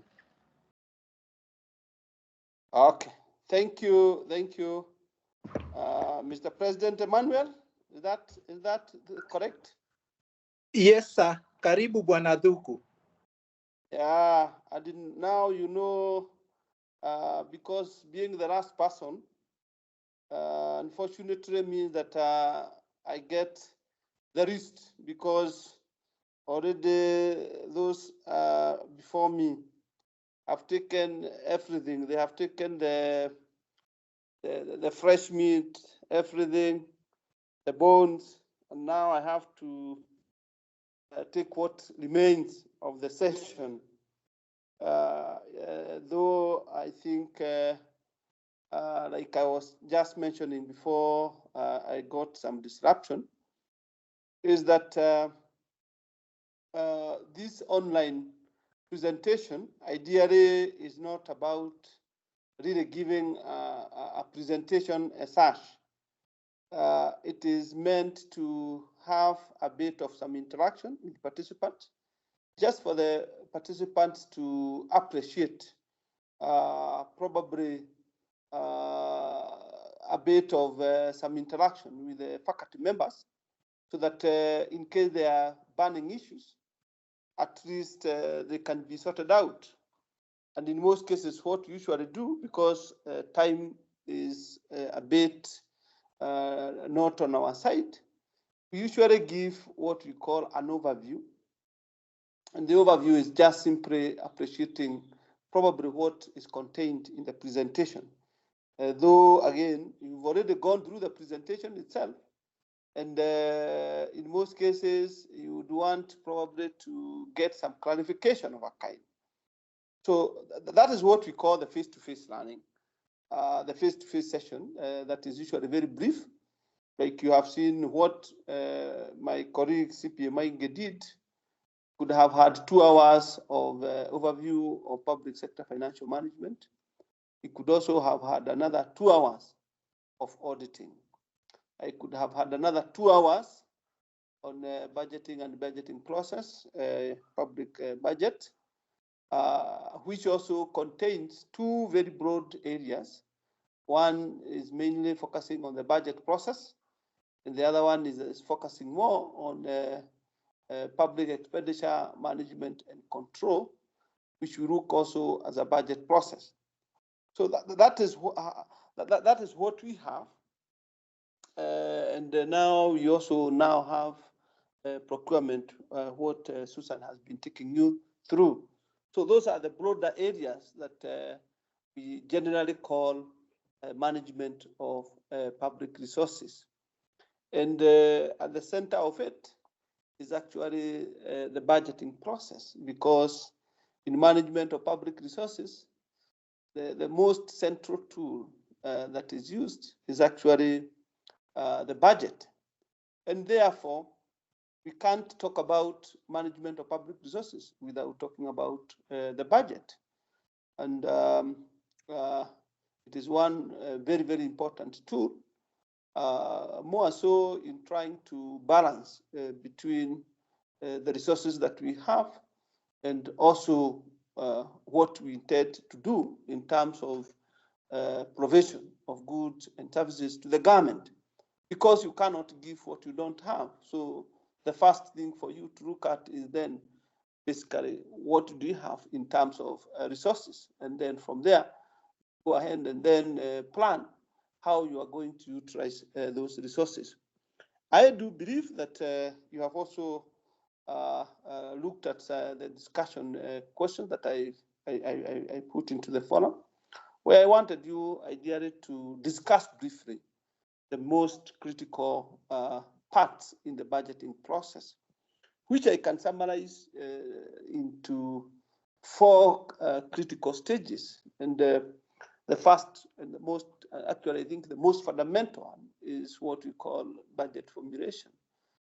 Budget formulation, ideally, like I've said, is where you want to look at the country, see what the country has in terms of its resources. Also try to see, and as a government, agree on what are some of the priorities of the government. And you do that through a budgeting process, which is actually first and foremost initiated through what we call a planning process. And if you look at a country like Kenya, there we have various frameworks for planning. We have what we call our long-term plans.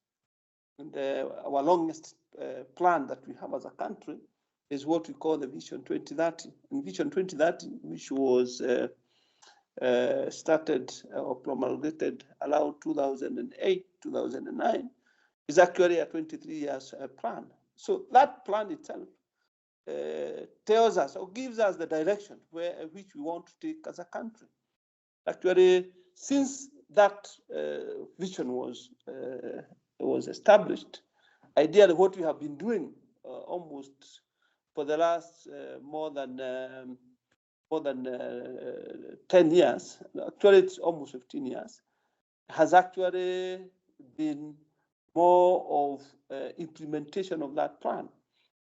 And it will continue being part of our planning document all the way up to 2030 when we close it.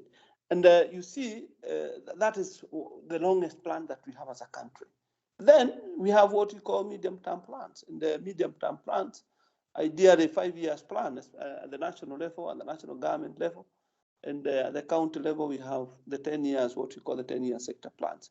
So at the center of budget formulations are those plans, because those plans guide us. It tells us where we want to go.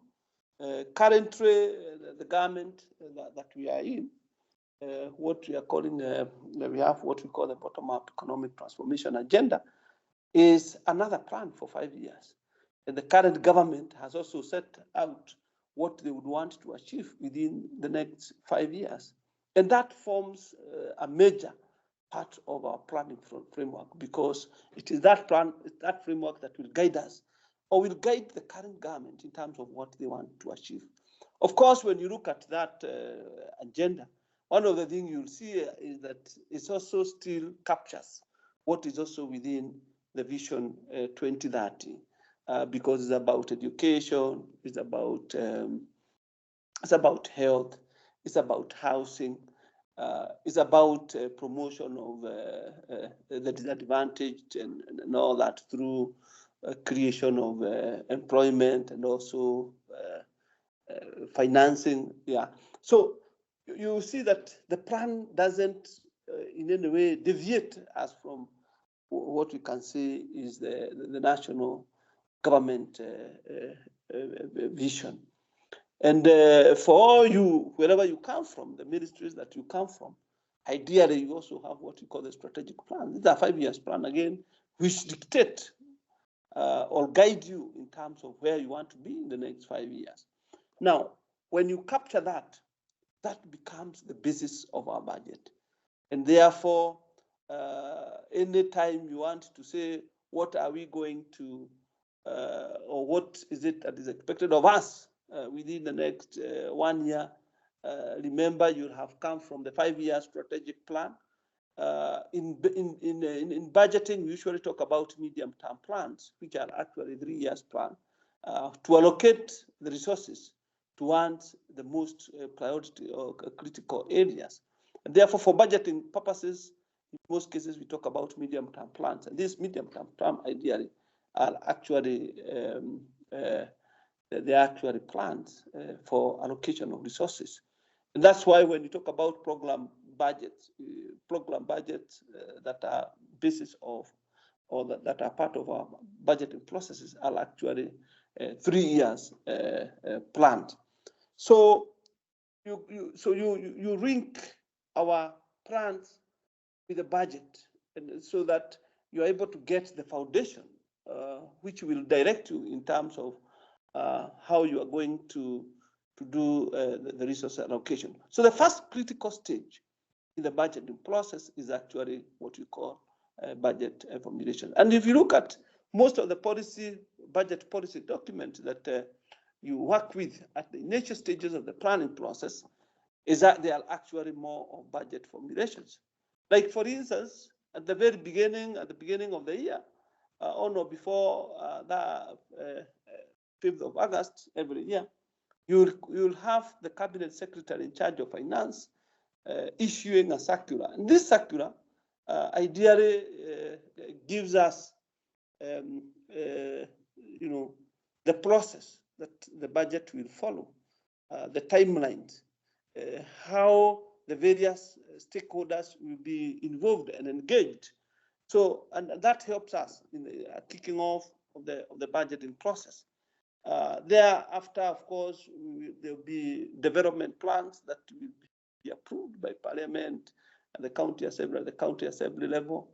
And then almost thereafter, we will have what we call the budget review and outlook paper, block, both at the national level and the county level, ideally trying to look back. What have we been able to implement for the last 1 year? What is it that probably we would have wanted to implement, but for certain reasons we are not able? So you capture that through the C-block, the county level, the block, at the national level, and that also helps you now to again look forward towards what is it that requires to be done in the next 1 year. Of course, ensuring that the gaps have been met, and also refocusing the government towards the year ahead. And there later, of course, there will be the budget policy paper, which is basically what we call the organic budget, a very, very critical document. It tells us what is it that we have in terms of resources as a country, what are our priorities. So that document, the budget policy paper, very, very important. And at the county level, again, as you are aware, they also be doing what they call the county fiscal strategy paper. And another very, very important document, which helps to balance what the county have in terms of resources and what they are focusing on in terms of their priority area.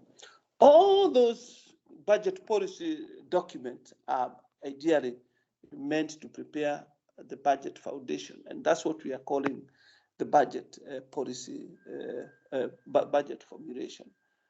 And once we've gone through all these stages, which to a certain extent will also require certain levels of approval, both the executive and also the parliamentary level, then we will go now to what we call now the budget approval stage. The budget approval stage, ideally, and we look at it at a more critical level when we are looking at what we call the parliamentary approval.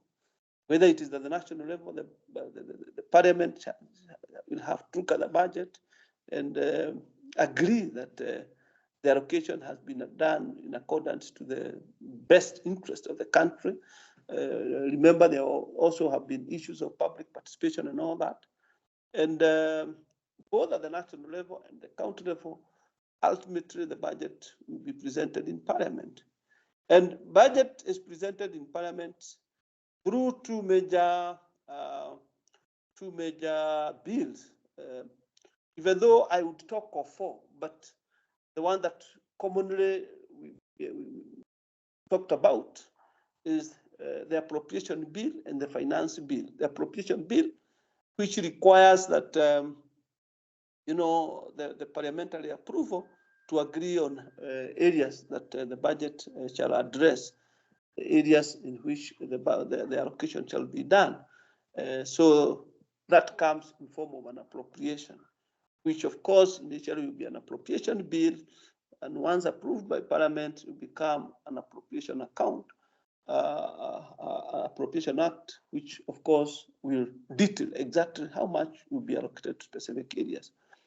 And currently, as per the PFM Act now, this bill, the appropriation bill, should be tabled together with the finance bill, which again now seeks the approval of Parliament in terms of where the money shall come from.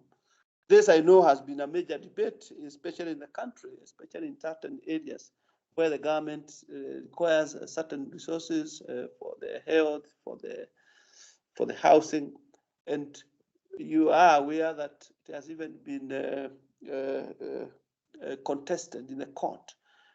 Before, people never used to think so much about some of these processes, but now, because of the issue of taxation and all that, have become very, very critical issues, and now the public is so much aware about them. So those two bills are very, very, very important. And before then, of course, which I said probably may not sometimes goes unnoticed, are two bills. One is the Division of Revenue Bill, which is tabled in Parliament, so that the Parliament agrees on how much money shall go to the national government and how much money shall go to the county government.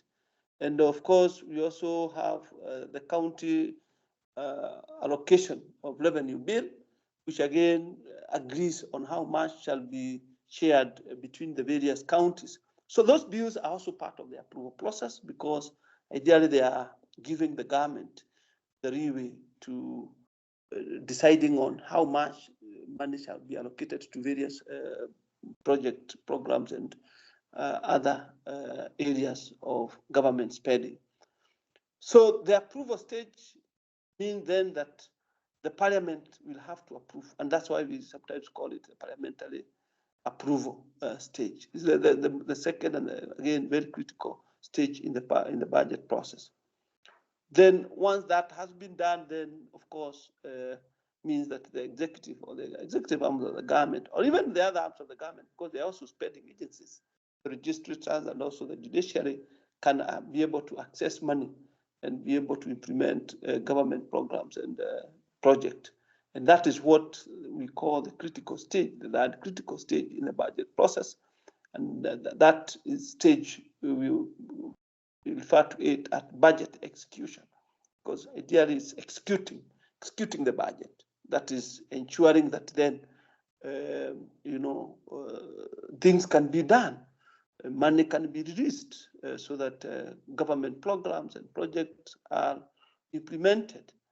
And as you are aware, this is again done through various ministries. Ministries will get these resources. The Ministry of Agriculture will get its allocation, health, education, defense, and all the other ministries. And within those ministries, there are accounting officers. The accounting officers play a very critical role as far as budget execution is concerned, because if you look at the PFM Act, actually, if you look at the Constitution itself, they are given that mandate to ensure that the resources that have been put to the disposal of these government agencies have been utilized effectively and efficiently. So this, the accounting officers happen to be very, very critical in the budget execution process, because they're the ones who are in charge of that process. So when you talk of budget execution, then we can never fail to mention the role of the accounting officers as far as the budget execution is concerned. Of course, there are other departments that are also very, very helpful, like when you talk about the accounting department, the finance department. These are departments that help or guide ministries and departments in terms of budget execution. Also involving also the procurement department, because execution is about incurring cost. And I think Susan has really spent quite some time in looking at that, so that then you are able to, implement government programs. You are able to, do projects. You are able to pay for services and many, many other things. And then the accountability aspect, where the accounting officer, you require to, submit report indicating how effectively the government has utilized the resources that were put into its disposal. And after that stage is gone, then we go to the last stage again, where we talk about reporting, budget reporting, and which is followed closely by the auditing process. So it's report and audit. I think CPA Maingi has really talked about on matters to do audit. But before the audit, remember, it's expected that all government ministries, departments, and agencies must provide reports of how they have utilized their resources. And that comes in forms of report. So it could be government, mainly because government organizations are non-profit organizations. It usually comes in form of sorry. It comes in form of a statement of expenditure. How much did you trace in this and that? Of course, there are also other statements, like statement of the balance sheet, showing the financial status at a particular time. There also be other reports, the cash flow report, and many other. These are the reports that ultimately will become subject of auditing by the Office of the Auditor General. And I think that Maingi has taken quite a little bit of some time giving that explanation. So ideally, that's the whole cycle, and it keeps repeating itself every year. We have that continuous flow, and it's a flow, because at no one time then we'll be able to say that we are not doing any of those. We are either spending, we are either planning, we are either seeking for approval, and therefore it is more of a continuous process. I don't know whether we are together.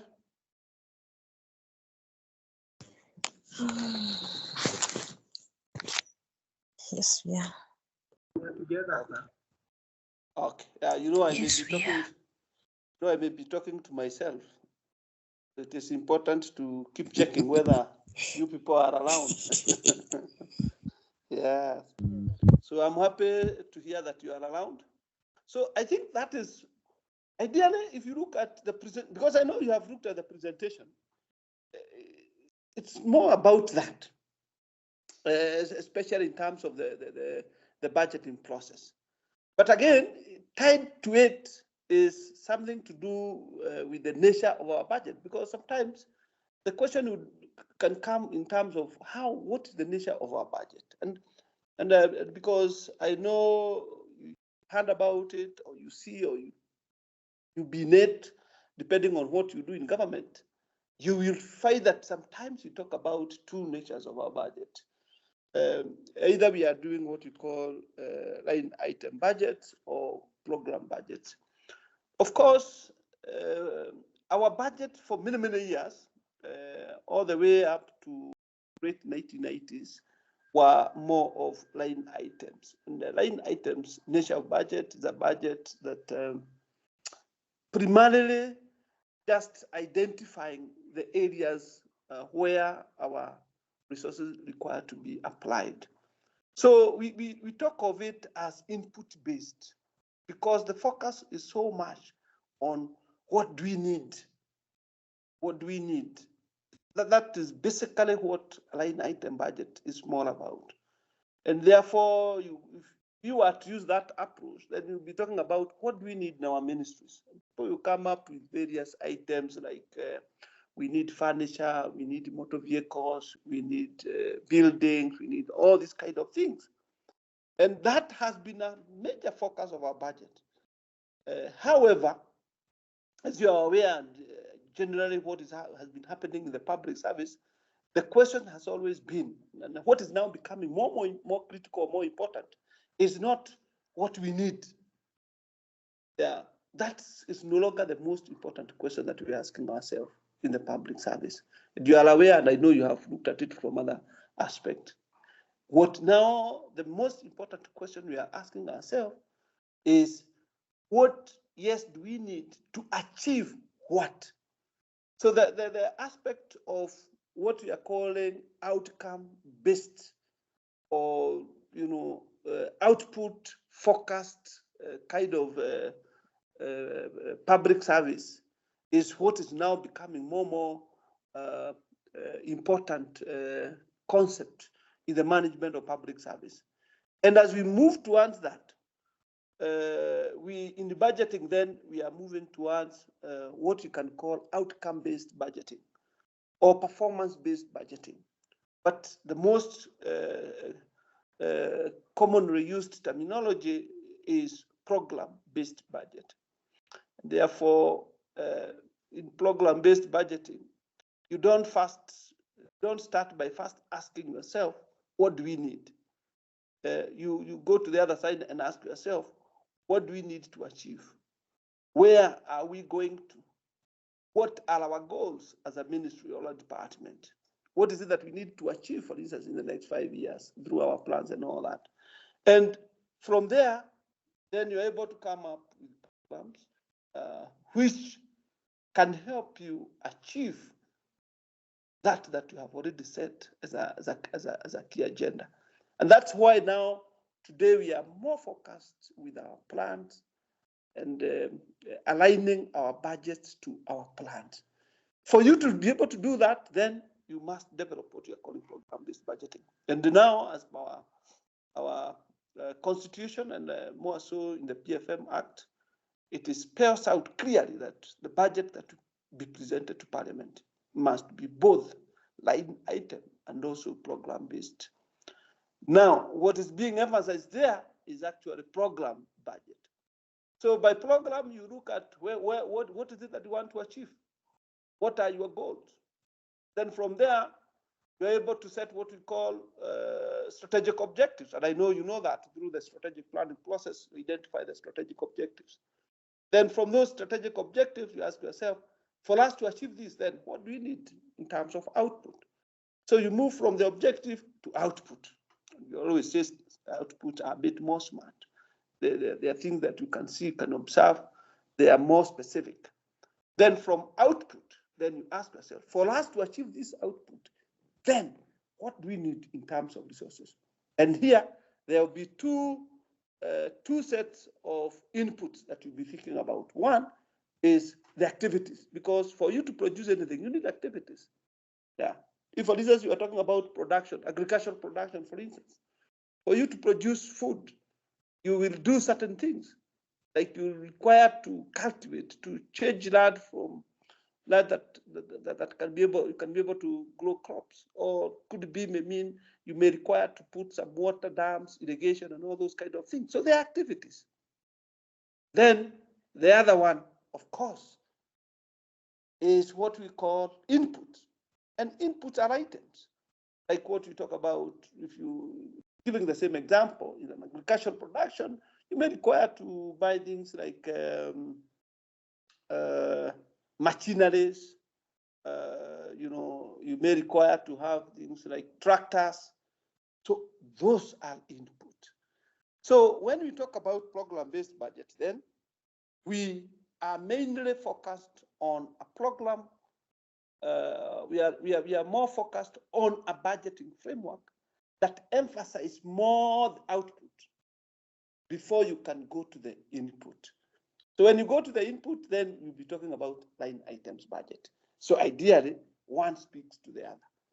So the line item budget helps you by identifying the input that you require to be able to achieve certain outcome or certain output. So that is very, very critical in terms of identifying the nature of our budget. So our budgets are both program-based and line items. We also talk about our budgets being rolling. They are rolling budgets.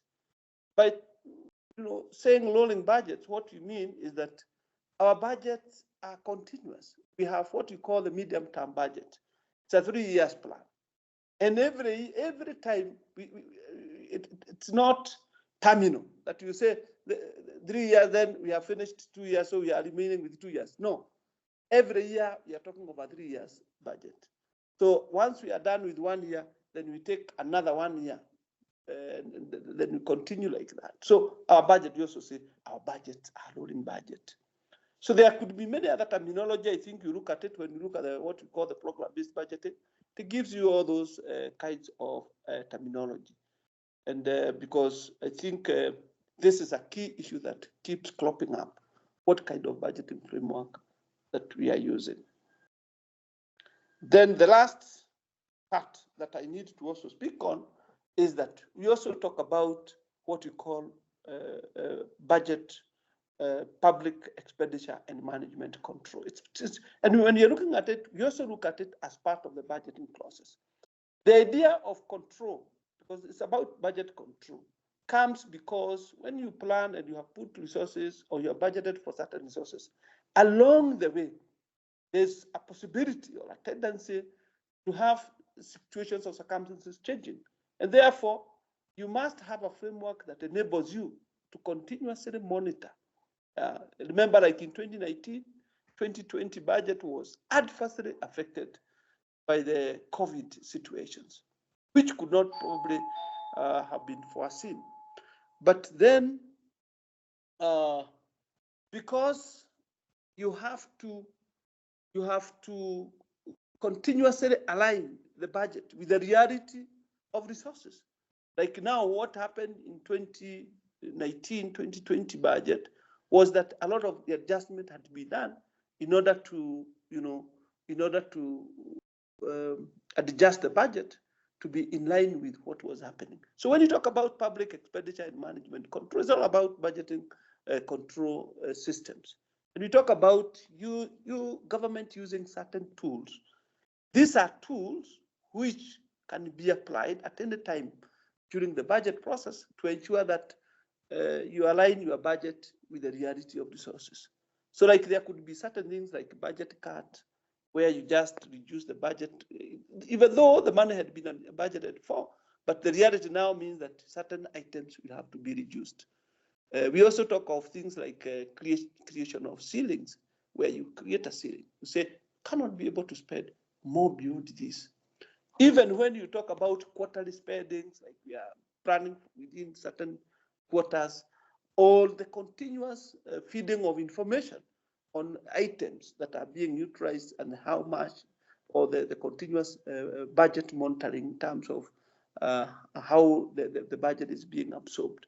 So there are many things that can be applied, and these have to be applied together. The accounting officer will be at the center of it. The accounting officer will be at the center of it, and also other relevant institutions, especially the National Treasury or the County Treasury, to continuously monitor spending so that then you don't spend more than what you actually have in reality.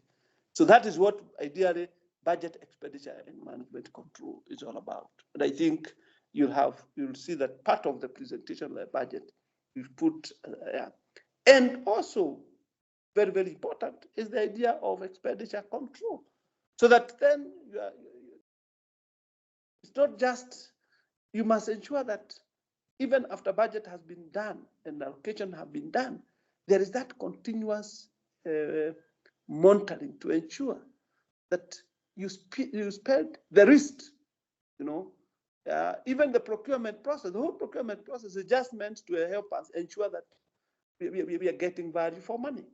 So that is expenditure management. So expenditure management is at the center of budget control. Yeah.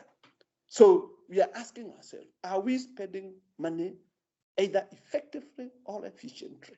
Efficiently, we are mainly focused on the input versus the output, so that you should get the maximum output from the input. So you have the input. So is the input giving you the possibly maximum output from it? That one, then we are talking about efficiency. Are we utilizing our resources effectively?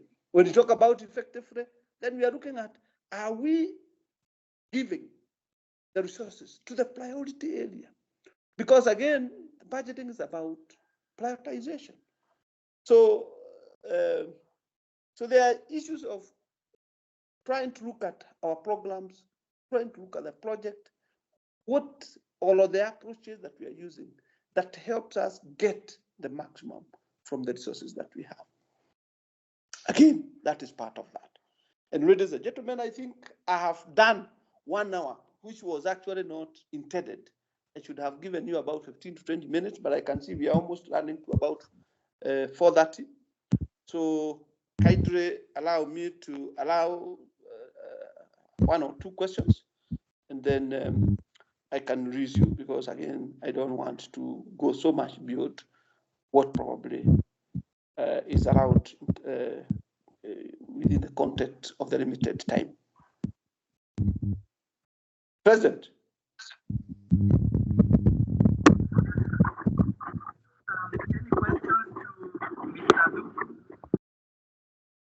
Emmanuel, you are getting lost. Yes, Mr. Duku. Now you are audible. Okay. Sorry, I have exceeded my time.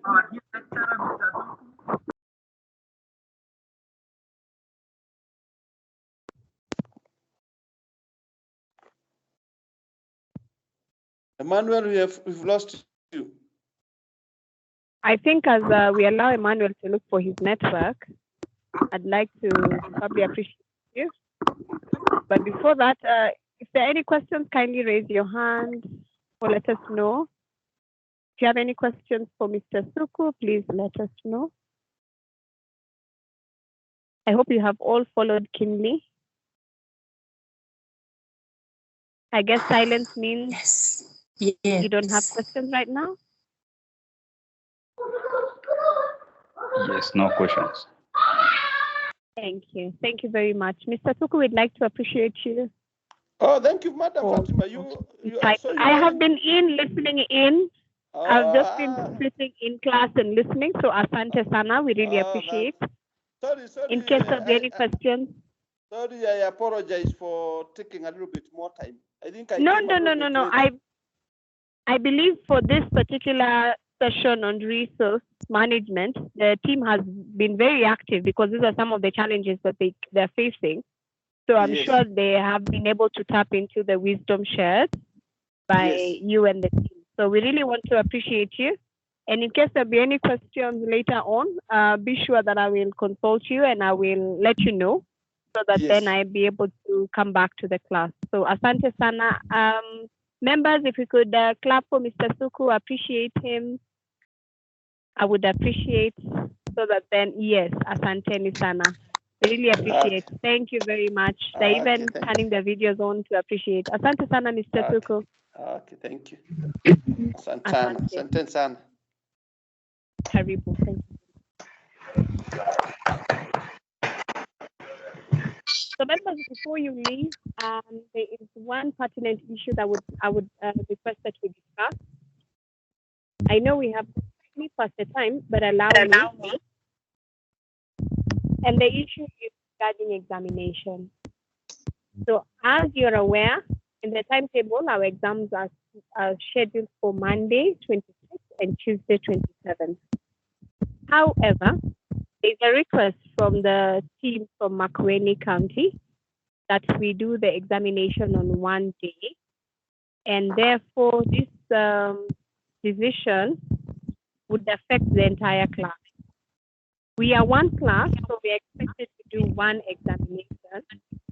Therefore, I kindly request for your indulgence whether we would agree to accommodate the team by doing the examination in one day.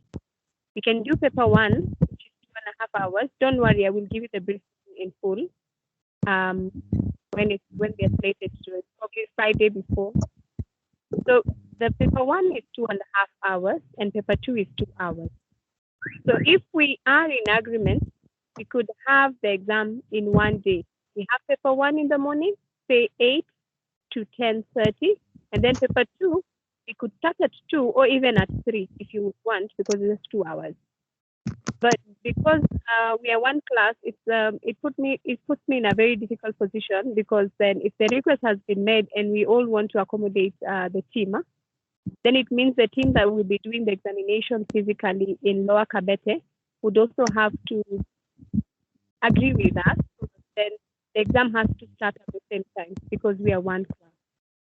So I would throw this to you, and my request is one, if we could agree to have the paper on one day, so we can agree whether it would be Monday 26 or Tuesday 27.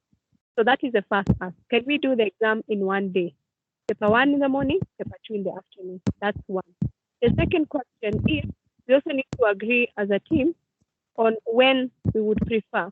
Would Monday 26 work for us or Tuesday 27? Based on the information that I get from the class, I'll be now able to go back to the head of training and then be advised. But we have to agree as a class. And obviously, if we don't agree, it means now we have to shift the date to when we will agree. So it's over to you, class. I would probably bring in Mr. President. I hope you've understood the ask. One, can we do the exam, the 2 examination in one day, 1 paper in the morning, 1 paper in the afternoon? 2, could we agree as a class which day works for us, Monday 26 or Tuesday 27? Mr. President, over to you.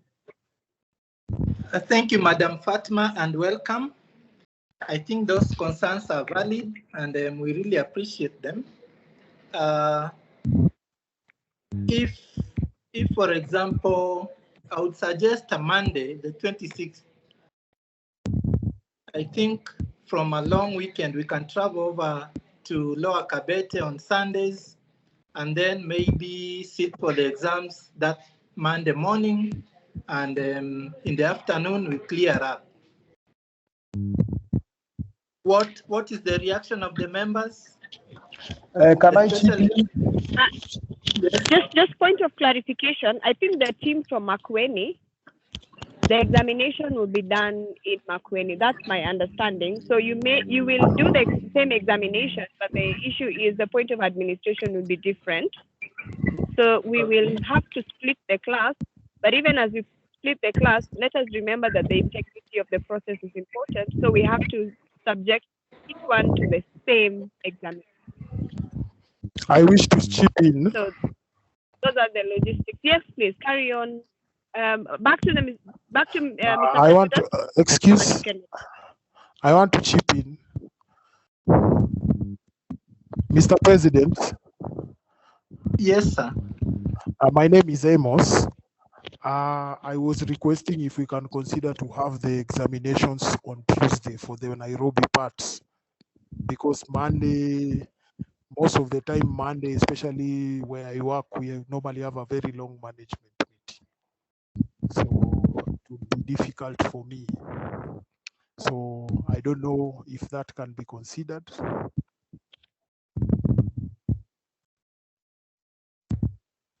Any other concern? Okay, excuse me, Chair. Excuse me, President. Yes, Marietta.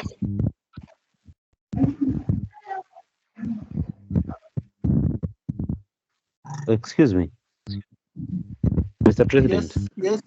Yes, sir. This is a GOM. Huh?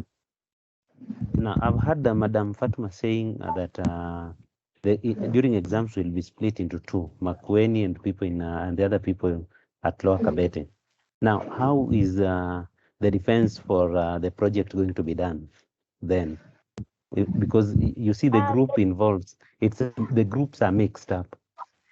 The defense will be online. I think we already agreed on this.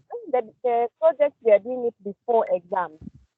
So the exams is just written exams. The project would have done it prior. That's okay. So we are not looking at this. The project would have finalized, and we are going to set a date with Mr. Mahuro once all groups, all teams have at least finished. So don't worry about the project. That's what we are going to do online so that we can accommodate everyone. But for the exams, they have to be in person.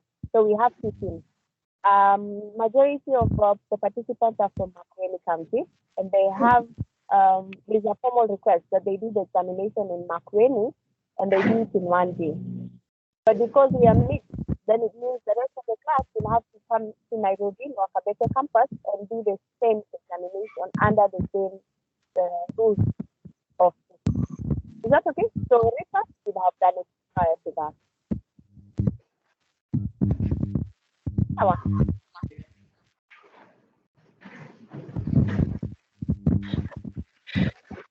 Okay, anybody else?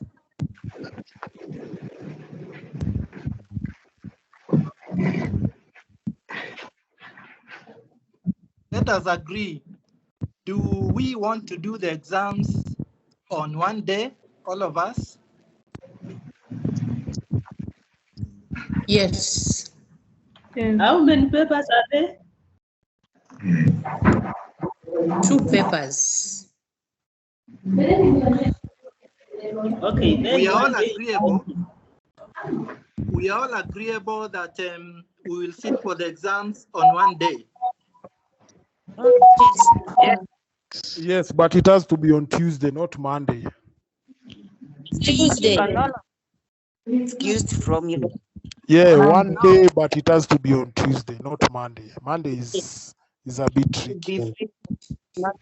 Okay, another question. Now the second question is, are we all agreeable on a Tuesday or Monday? Tuesday. Tuesday. Tuesday. Tuesday. Tuesday. Tuesday. Tuesday. Tuesday. Yeah. Tuesday. Tuesday. Yeah. Tuesday. Okay, Tuesdays have it. Tuesday. Monday. Thank you, Mr. Yes. President. Tuesday. Tuesday. Tuesday. Can we vote, Mr. President? Can we vote? Tuesday. Then We have already voted. There is someone suggesting Monday. Can we vote, please? Suggestion. Of course, The Tuesdays are president has already ruled over the matter. Tuesday. Order, Maureen. Tuesday Order, have Maureen. it. Let's vote. Order, Kindly. Maureen.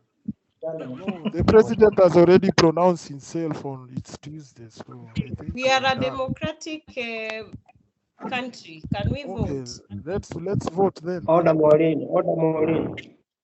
Order. We have agreed that the exams will be 1 day. That is okay for everyone.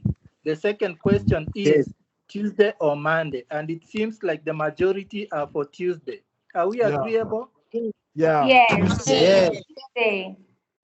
So that we also accommodate our colleagues from the diaspora. That is those who are not from Makueni. Are we okay with that? Yes, we are okay with Tuesday. It is a give and take. Yes. It is a give and take. The diasporans have given us 1 day. We also give them a day of their choice, which is a Tuesday. Okay. Yes. Tuesday. I think that is fair enough. It is. Okay. That is close. Let me communicate to Madam Fatma. Madam Fatma, are you on? Yes, I am. I'm here. Okay, the team has agreed on a Tuesday. The team has agreed on a Tuesday, and we are all for 1 day. Okay. Thank you very much for making that very easy. The next, so that then I don't make an assumption. In the morning, we can start at 8. This is just for the processes, so that then in my communication it is as clear as possible. So in the morning, shall we start at 8? Does 8 work for us? 8:30. 9. If we start late, the afternoon paper will also be affected, because you don't want to leave the examination for one paper, you're tired, and then you have to come back for the other. So I think the earlier we start, the better it is in terms of us resting and giving our best in the next session. Can we plan for 8 9. so that then? No. 9. 8:30. 8:30. Okay. We can't start at 9. 9 is very late in case of any eventualities. 8:30. 8:30. So 8:30 to 11 for paper 1. And then in the afternoon, are you comfortable with 2, 2:30 or 3? 2. 2 p.m. Yes. Okay. 3. So 2 to Yes. 4 in 3. the 3. 2. No. Huyu wa 3 ametoka wapi simuoni? Kwa John. 2 hours. Mtafute. So 2 to 4. Yeah. Okay. 2 to 4. I think the majority are for 2 to 4. 2 to 4, but in case of any eventualities, we can, yeah, okay, 2 to 4, and in the morning, 8:30 Excuse me. to 11. Excuse me. Yes, please. Yes, please. Morning, I think the ideal time is 9. No. Most of us will be At in the Nairobi. school, at the school, all examinations start at 8:30. So if you're doing it at the school, it will be very hard, unless obviously you're all seated 9. But if you start the exam at 9, you finish at 11:30. It's 2 hours. Yeah, 11. In the morning, paper 1 is 2.5 hours. So 11:30 is still okay, madam. 9 will give us time. Let's stick to 8:30 at the school, because at the school we also have the hospitality team. We don't want to affect other people. So if we start at 8:30, we finish in good time to allow for the tea break and all that usually comes in. Let me just ask, Is that are we okay? going to be accommodated? Let me ask, are we going to be accommodated at the school? If you would want to be accommodated, yes, accommodation can be arranged. There would be available space on that week. And the beauty is Mr. Mwania is in admission. He will just tell us on the rate. For those who require, I will consult him so that then he can just post on the group. But then if you require, you just have to tell them so that then they can ensure that you will be well received and they would have factored you in. So in case for the team that is doing the exams in Nairobi, you require accommodation, please just drop a text side chat so that then I can tell Mwania to start factoring you in. But I'll tell him to just inform us on the rate. There would be a small, I think there's usually a subsidized rate for our participants who are doing the SMC online. But I'm not too sure on the rate because I'm not in admission, but he can punish us with that. Is that okay? It's okay. Another question. Yes, please. Now, for those who will be coming to Kabete, do we have to come dressed officially? Or we can come dressed casually? You're deemed to be on duty, my brother. Please don't let me down. If you're there and you say you're SMC 411 and you ask who's your coordinator and you mention my name, we look like I've done a very bad job. So please just show up. If you're not comfortable in wearing the complete official tie and all that, you can tone it down a bit, but obviously closed shoes. Be as decent as you can, but comfortable enough so that then you're also able to let your mind allow you for the exercise, but be official. Because there are also other activities that will be happening in the school. No. Thank you. Any other question? Are we comfortable? Hello, Madam Fatma. Yes, my dear. When will be the debriefing done? Because we need to know how many days we're going to be in KSG. Remember now, this is what would inform the briefing. So if we agree the examination will be on one day, you can, if you're coming from, if you request, if you're coming from somewhere that you require accommodation, you can come an evening before, then rest, and in the morning you do the exam. If you want to leave, fine. If not, you can have another day. So that then you can leave early in the morning or whenever. But the exam, we only need you for one day now that we have agreed, Tuesday 27th. That's when we require you from, if we say exam is at 8:30, we usually have a pre, like the checking and all that. So we will agree, I'll give you a proper briefing on Friday preceding the exam, just before the exam, so that then we remember for us to carry our IDs, what paper 1 usually has, paper 2, the instructions, just the general, I'll be able to just take you through what is expected. Is that okay? So the Friday before. If we have it too early, then we tend to forget. Thank you. Okay, that one. Any other question? Are we okay? So I don't see further questions. Yes, good afternoon. So how are we going to handle the research? Remember, I am in consultation with your team leaders. So as soon as we are done with research, we are going to set up the date for the presentation, which will be virtually. Is that okay? I know Mr. Mahuro had said that when you come to the school, then you come with the printed copies, but it does not matter. We will see how best we are going to work around that, even if it's the team that is in Makueni that is going to print and bind. So don't worry, that will just be the logistical part of it. But I believe once we have the meeting and we are able to just present our work, that would have majority of the work. Then you can work on the corrections, then we agree on printing. The team leaders will take charge, because at the end of the day, on the day of the examination, usually the teams are expected to just submit their hard copies, which are signed. Okay? But we will navigate that, because both teams are doing an in-person exam, just that you're going to be in different venues. So we will agree. Timu ya nani iko mteja?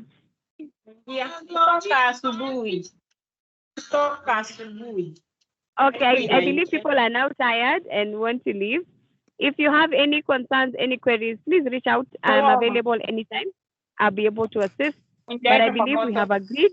Tuesday 27th is when we are going to have our assessment in the morning. Paper 1, 8:30 to 11. Paper 2, 2 to 4. Is that okay? It's okay. That's okay. Okay. God bless you. In case of any issues, please let me know. If you need me to speak to your supervisors for research, also let me know. I will be able to just find out where we are. Mr. President, you're doing an amazing job. So allow me to hand over to you so that we can close with a prayer and wind up. Back to you, Mr. President. Thank you, Madam Fatma. I would welcome one of the volunteers to pray for us as we close. Chema Joanne. Yeah. Yes. Sorry, I need to bring my hand down. I thought you wanted to pray for us. Someone, a volunteer? Dominic?